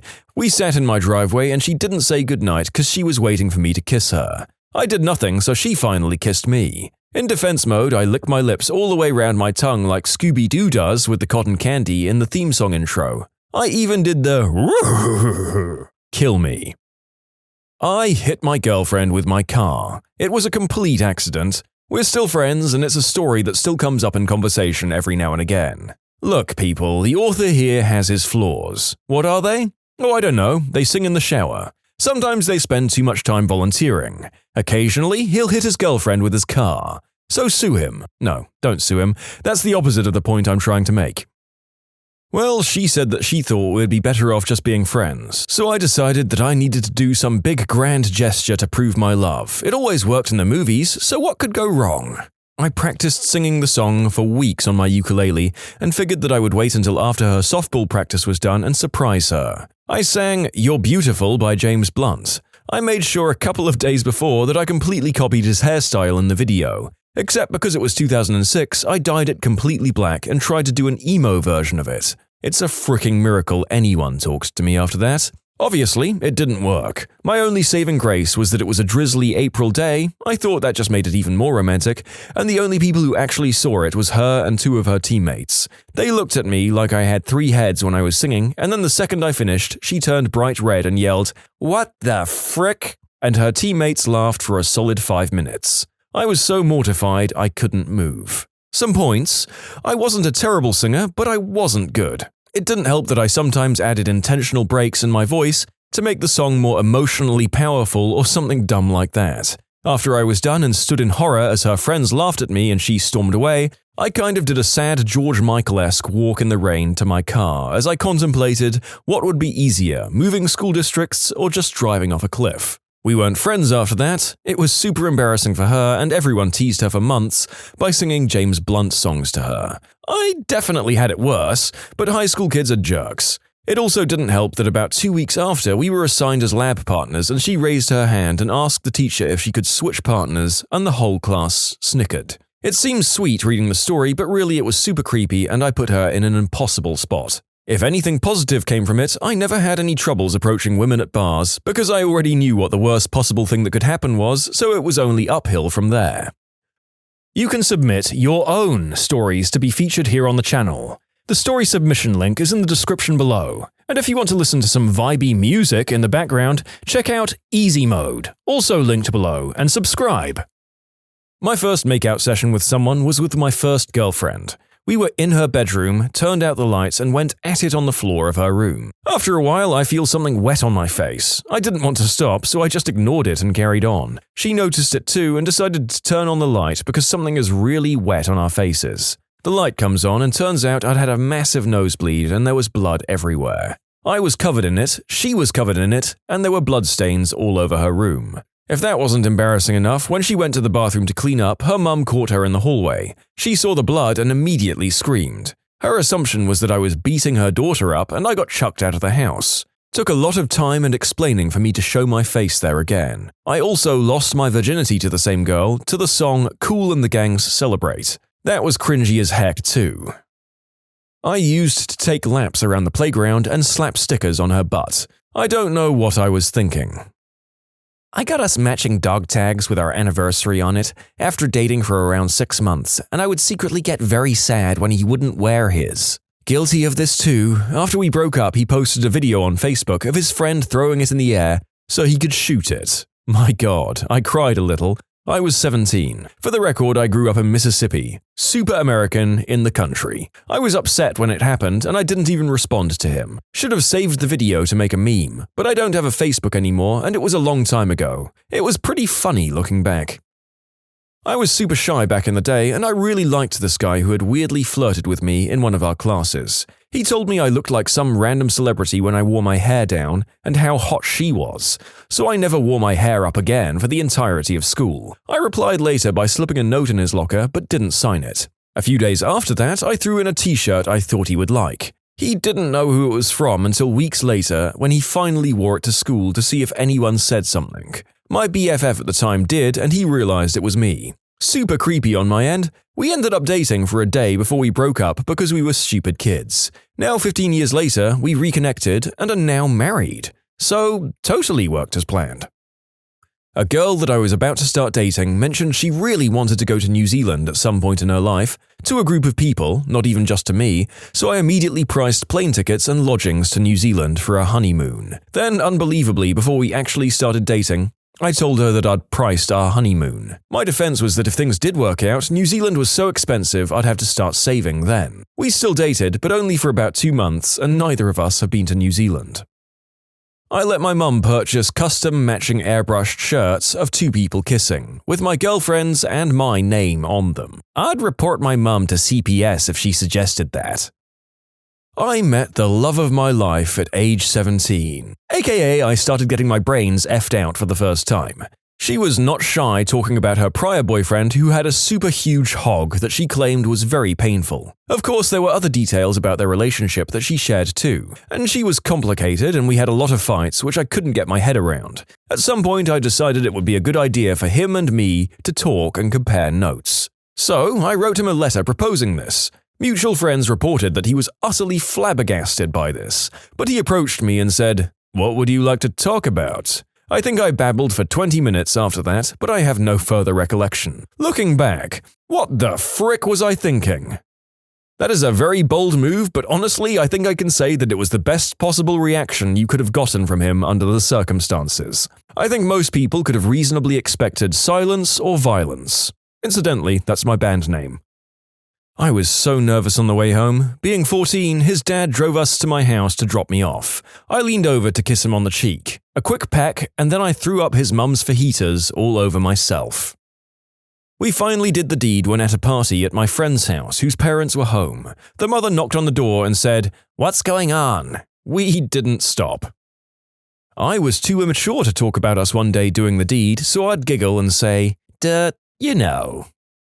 Had my first relationship at age 17. We were each other's first for everything. Basically only ever gave him hand fun times because he wasn't very hygienic. He insisted on keeping his underwear on, so I'd have to rub him over his boxers. He'd splooge inside his boxers and then leave them on for the rest of the day. The odd time he didn't have boxers on, he'd grab a sock and splooge inside of it, and throw it in the laundry pile. His mum did all of the laundry. So disgusting every time I think about it. He French kissed me after eating a bacon double cheeseburger with onions and all sorts of other stinky stuff. I told him I had a bad experience with French kissing with a guy before him, lies, he was my first kiss obviously, and I would appreciate it if he never did it again. Bonus cringe, I rubbed Vapor Rub near my eyes to make myself cry when I broke up with him and told him I was overwhelmed and needed to focus on school. I was in 8th grade. Back in 8th grade, I could not wrap my head around the obvious signals he was giving me that he was not as into the relationship as I was. I was extremely clingy and would draw doodles of us and write the mushiest notes to him on the daily. I would quiz him on what he liked to talk to me about on AIM every night, fishing for compliments from him constantly, making up new pet names every week. My best friend was dating his best friend, who most likely felt the same reluctance due to intensity, and we would arrange double dates that were mostly me and her trying to find a way to corner the boys and make out, which was extremely creepy behavior looking back on it. Reading my journal from that year is horrifying. I wish I could go back and apologize for the cringe. If you're reading this, sorry about that crap, Mitchy Poo. I know I'm not alone in the shame of horrible obsessive behavior. Since so many people have asked, I've dug up my journal I mentioned from my basement storage. Kinda wish I'd actually buried it reading it again. The entry I'm posting seems to condense how awful I was into a short and terrible package. How can someone so terrible be so popular? Hopefully the real world isn't like that. Sigh, spelled out in the book. I heart Mitch. On AIM, AOL Instant Messenger tonight, I asked if he liked the semi-French and he was extremely vague. Maybe I'm going too fast. I hope he liked. I thought I might have seen him wiping his mouth on his sleeve. How terrible would that be? At least he loves me back. I really hope I'm not a bad kisser. I love kissing. So if I was bad at it, wouldn't it be kind of hypocrisy or ironic? I don't know. What scares me is that high school is next year. Well, I think I can probably experiment with Mitch. I don't think he'd mind, smiley face. I've never made out with someone before. I wonder what it's like. Is it gross? Is it like animalistic, like grrr? Mitch is so sweet. I want to be with him all the time. Asterisk, groan in pleasure, asterisk. When we were watching the movie at Tom's house, where I got the semi-French, he put his hand on the curve of my waist and it felt so good. It took all I had to not just start making out with him right then. I think that's like a pleasure point on women. I'll have to find out where his is. No, I'm not going to start groping his crotch. Something a little more innocent, please, with a Z. Although me and all my friends have this inside joke about how I'm his leather lady. Lol, can you imagine? Whoosh. Kiss me, Mitch, now. I want to talk to him so bad, but it's kind of late.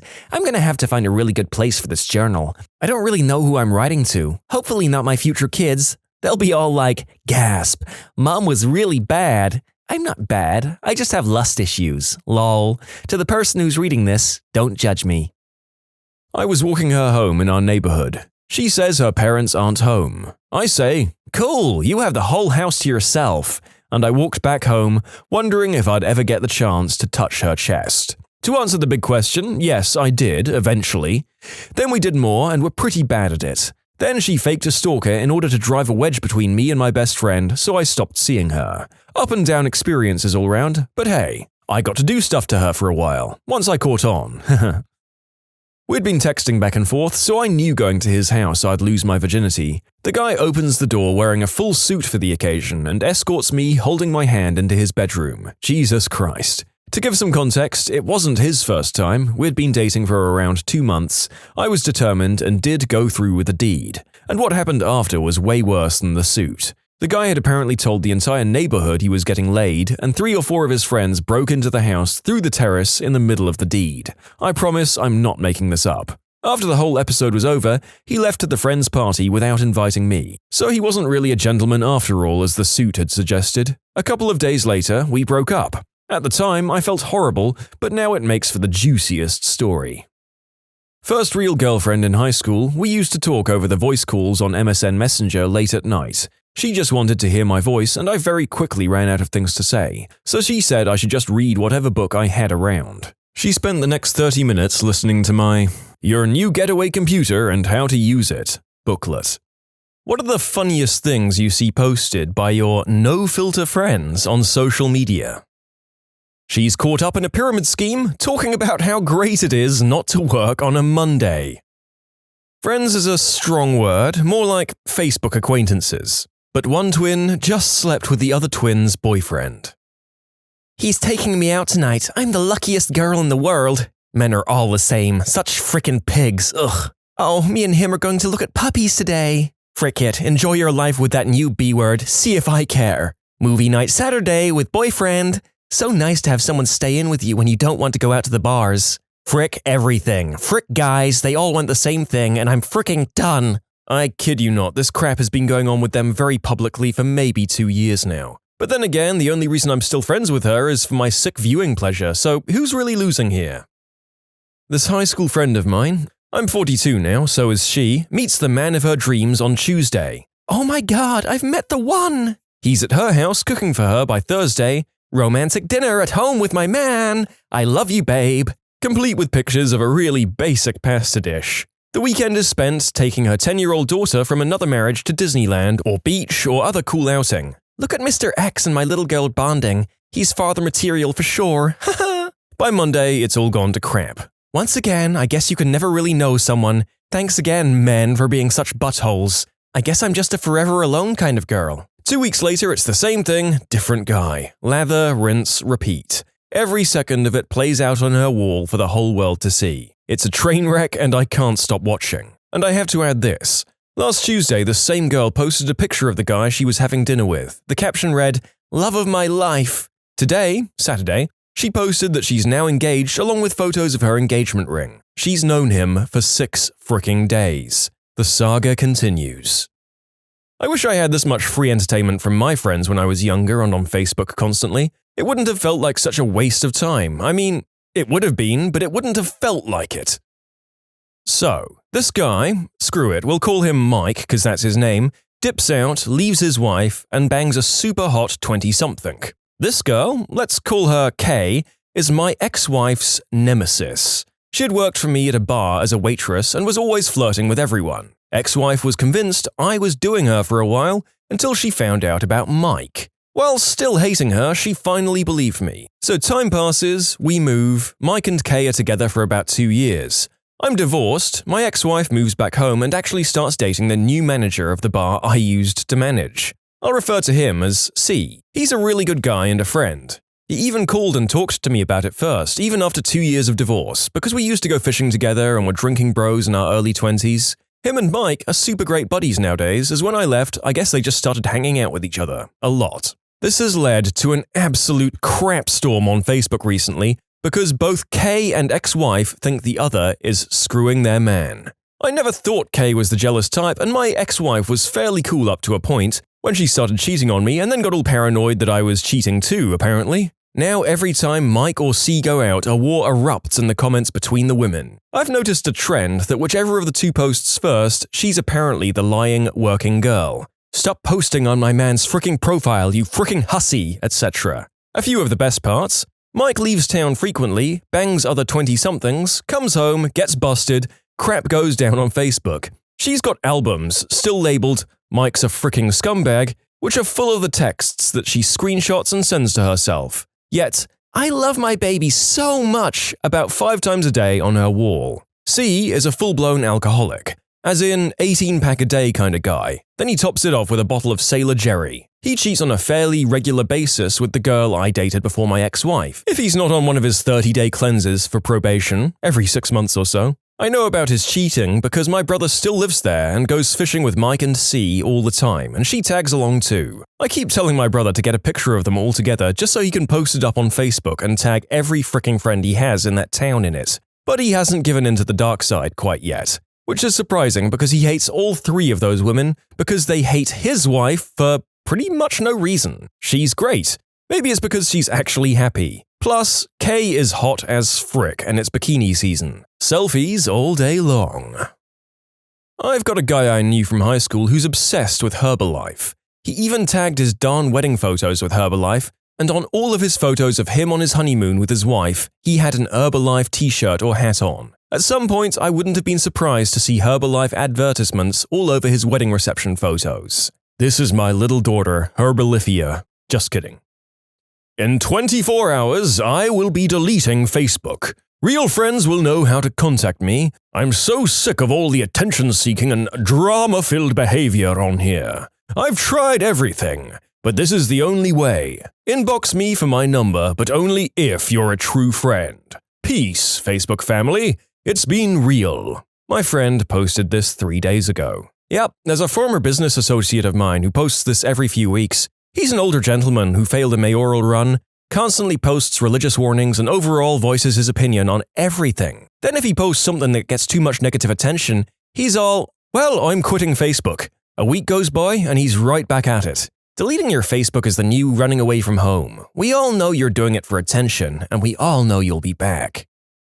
I knew a girl in college who gave up Facebook for Lent. Then, every time there was a party, she'd agonize about posting her pictures because, I gave up Facebook, but I think God would want me to share the joy that my pictures bring. Almost everyone in the dorm was a theater major, and we're a largely agnostic group, so we kept telling her, Special K, no one gives a frick. Do whatever you want. You're not that great a photographer. Shut up. She failed Lent. Oh, I don't know, my friend who only drops vague hints at the hope for sympathy. Sometimes people make me really angry. I just want to go to bed and forget this day happened. Oh my gosh, I know the feeling. What's wrong? I'm sorry, what's going on? You and me both. Let me know if you need something. Let me know if you need anything. Sorry I haven't responded. It's just personal and I'm not going to talk about it. Even more so is the little army who responds. Every fricking time. What's wrong, hon? Everything okay, sweetie? I'm here if you need to talk. You're an amazing person. Don't let anything get you down. Stop it! You're enabling this nonsense. It's always the exact same people and they never get a response. Ever. Makes me crazy. I know someone who keeps posting that her kids don't love her and are pushing her out of their lives for other people in their lives. Plot twist, it's my mother who I live with and spend the majority of my time with. When me and my roommate had a job together sitting at desks after hours with nothing to do, we'd go on my Facebook and find long conversations of people arguing and do read-throughs like a play rehearsal. Each time we'd read through as different characters like Macho Man Randy Savage or Rodney Dangerfield. This is one of the greatest and cheapest time killers I could ever suggest. My 91-year-old grandmother is calling out every family member who uses the F word in their posts and is shaming them. She's also threatening to wash their mouths out with soap like she did when they were kids. It's adorable. Yeah, I think that's genuinely hilarious. No negativity there. Although personally, up until my current age and weight advantage, I probably would have been scared enough to let it cow me into submission. My granny was a bit scary. Frick you, dude. You fricked my girlfriend, you fricking piece of crap. Jeremy, you watch your language, young man, or I'm gonna wash your mouth out with soap when I see you. Evidently, Peggy is desperate for more water in Farmville too. Peggy must live in Southern California. A mother of a teenager I know shared graphic images of the bruises her soon-to-be ex-husband gave her. That didn't bother me, I felt bad for her. But when she decided to add photos of her bare butt and hoo-ha with very minimal bruising on them, things got weird. She makes her daughter take down posts she thinks if there's too much cleavage showing. Incidentally, she's also complaining that people reported her photos because they don't want to face domestic abuse. I mean, I'll face it, I just don't need to see your downstairs area again, Barbara. Someone keeps reporting his photos as containing inappropriate content. The more he complains about it, the more likely I am to start joining in. By the way, it's not you, Steve, or Steven, or Phil, or Sergio, or whoever else you think you might be. You're not a beautiful and unique snowflake. Oh god, that reminds me. A while back, a guy on my Facebook accidentally posted a video of himself just cranking it, and it took almost a full day before he realized it. So for days, there were tons of posts from his various family members telling him how disappointed in him they were, how his grandmother had seen it, etc. Probably the greatest actual Facebook drama I've experienced. How the frick do you accidentally do that? It was all an honest mistake. I was filming myself thrashing the mule like normal. I had to use my laptop's built-in camera because my memory was full on my digital camera and phone. Too many self-stimulation videos, you see. You know how it goes. Got to monitor the form and correct weaknesses. Well, after I finished, I saved the file. How else am I going to rewatch it later? I can't do it in the mirror to watch myself like some low-born psychopath. Totally unrelated, I wanted to upload to Facebook a video of myself going down a water slide at Schlitterbahn. Unfortunately, I'd saved both files to the same folder and titled them Wet and Wild and Wet and Wild 2. You can guess the rest. Easiest mistake to make. It probably happens 1,000 times a day. There are lots of people chiming in to say, he probably made it for his girlfriend and then it happened while his phone was in his pocket. Super easy. Call me old-fashioned, but when I film myself working the hog, I don't save the evidence for later. You can submit your own stories to be featured here on the channel. The story submission link is in the description below. And if you want to listen to some vibey music in the background, check out easymode, also linked below, and subscribe. My mother is the worst on Facebook. Don't even get me started on the group messages she sends to the whole family. Well, fine. Don't come to my party because you obviously don't care enough to cancel the plans you already have. And I'm like, Mom, I live across the country. I'm not going to take the day off work to come to your 3-hour-long Memorial Day party. My mom won't act ugly on Facebook, but she'll post something and call me later and say, "Did you see what I posted? Well, why didn't you like it? You should have liked it if you saw it." There's also, "I'm going to be heartbroken if you don't wish me a happy Mother's Day on Facebook." And she'll also organize family events solely for the purpose of gathering pictures for Facebook. Not kidding. She'll say, "I want to get pictures to post." When I know who's getting a 5th divorce in 12 years, I can't even begin to touch the drama surrounding that one. She's 19 and pregnant. She graduated from my high school early, but all of her posts from last night were vaguely aimed at her boyfriend and then saying, "I wonder what people from my school will think once they know I'm pregnant. They'd probably have a cow." Baby mama drama, and he always prefaces his posts by saying, "Y'all know I don't like airing my dirty laundry on here." There's a laundromat in a town near where I live that has a billboard that says, "Dirty laundry goes here, not on Facebook." I thought that was pretty clever. For a while, I was really into reading this girl's drama about how her baby daddy keeps getting arrested for assaulting people. Her posts usually fall into one of these categories. A revelatory post about the crazy things going on in her life, usually involving her baby daddy not being able to find jobs or getting fired, quitting, hating their jobs, legal issues with the baby daddy's assault charges, lack of money, just general life problems. Or B, egotistical, condescending posts about how happy she is, how wonderful life is, pictures of the baby, bragging about the baby. Or C, frick off haters, get out of my business kind of posts. My husband has this woman on his feed that he keeps around for entertainment value. She posts about 2 things only, it seems. "Just got out of church. Sermon was beautiful today. I feel so blessed. Praise God." Sent at 11:30 a.m. Then she posts a picture of herself licking a guy's crotch. "Woo! I just sucked 5 guys for some Patron." Sent at 4:30 p.m. She then posts a picture with Bible verses and something about Jesus working in her life, and then posts a suggestive picture with the end of a bottle in her mouth held at crotch level by some guy. From what I gather, this woman really loves sucking eggplant and Jesus. She desperately wants to get married, but at 38 has never had a boyfriend. She had a few suitors, but none of them matched her claim to have attended at least 2 colleges. She's a kindergarten teacher, she's religious, and she daily posts quotes from dead priests. "Hey there, baby, I spent a week at Ohio State and another week at MSU. You wanna bang?" No real Facebook drama, just vague booking. "I'm so over it. Some people are just such buttholes. Blah blah blah, more crap about some specific person I won't name, or better yet, confront offline and in person." I'm not sure personally what it's about, but you know who you are. I love the "you know who you are" posts because they never involve me and I know it. But I like to post responses getting all defensive like I think it's about me, and then they get mad and tell me to F off because it's none of my business. So I can then snidely remark, "I guess it isn't very clear who the people you're referring to are now, is it?" In other news, I'm apparently a total butthole on Facebook. Yes, you are kind of a butt, but we forgive you because it's funny. Also, I haven't seen this kind of post since I was a teenager. I'd hope that no adults are doing it, but who am I kidding? Of course they exist. She thinks everyone should show sympathy to the Duggars, and says we should all be praying for them instead of judging. "We all make mistakes," she says, "but all we can do is pray and forgive. People can change.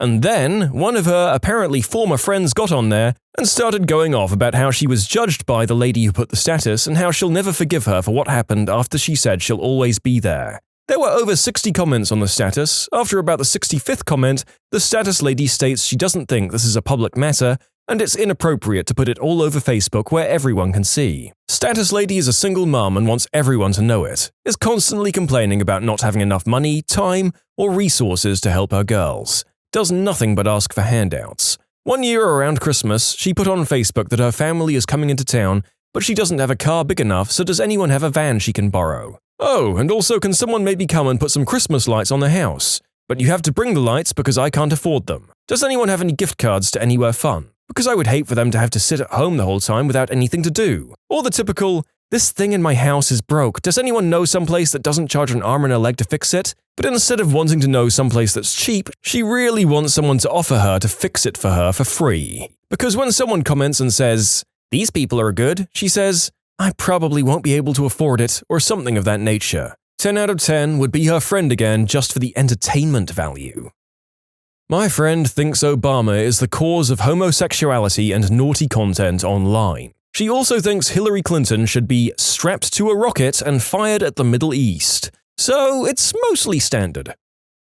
She's going on some snidely elitist rant about how her art is clearly so much better than that fake basic bullcrap that everyone else posts, all while ripping on this poor girl's new tattoo that she was very excited about. Yes, a dreamcatcher could be seen as a tad basic, but damn woman, it's what she wants and it's something she puts time and effort into planning out with her tattoo artist. It's also a well-done tattoo, just kind of simplistic in design. My friend posts about how he changed his lifestyle and now he's better than everyone else because he eats healthy and lost about 30 kilos, about 66 pounds. Pictures of healthy food 6 or 7 times a day. Hashtag grind, hashtag motivation, hashtag no excuses, hashtag time is now, hashtag work. My friend is reposting every single spam post. Find the I and your crush will ask you out. Multiple exclamation marks with an I in the middle. He's trying to get the love of his life to notice him. Eventually, it worked. His crush commented, Dude, shut the frick up with these posts. None of them work, idiot. Crushed his dreams forever.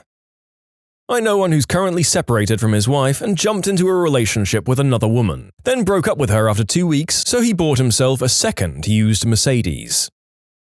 My cousin and I are both Syrians, and we live outside. He posts daily, either ranting about football, he's a hardcore Italian fan, so just imagine the posts when Juventus lost, and he also goes on long rants about Syria. And he literally rants about everything in Syria, starting from the regime, to the Islamic State, to the Free Army, to every other armed group over there, to the Muslims living there, the Christians, to Allah and Jesus, to the cats in the street, to the nostalgia of the old vids and pics of Syria, and specifically Homs, since we're both from there. And he has about 1,600 followers, half of them close friends with him, and mostly they're religious. You should see their comments about being offended, and he replies to every single comment justifying his posts. And I really enjoy his posts. They're funny and so spot on, and I would have shared them with you if they weren't in Arabic, because they'd lose their humor with translation, and I'm not a good translator. One girl keeps posting screen caps of the amount she's owed in unpaid child support, and tagging the kid's father in the posts. My friends are having a really tough time accepting the Caitlyn Jenner situation and are arguing that there needs to be a third restroom. Well, I guess they aren't arguing because nobody is commenting, but still. He's very sad because people don't like his selfies enough. He posts about 7 times a day on Facebook and it's always a selfie, and if he doesn't get enough likes, he posts another mopey one. Her baby daddy has been texting other women, cue screenshots of said texts, trying to get a motel with them in Ohio. But that's fine because she's not giving their unborn child his last name and he's definitely not signing the birth certificate. And it just goes on and on.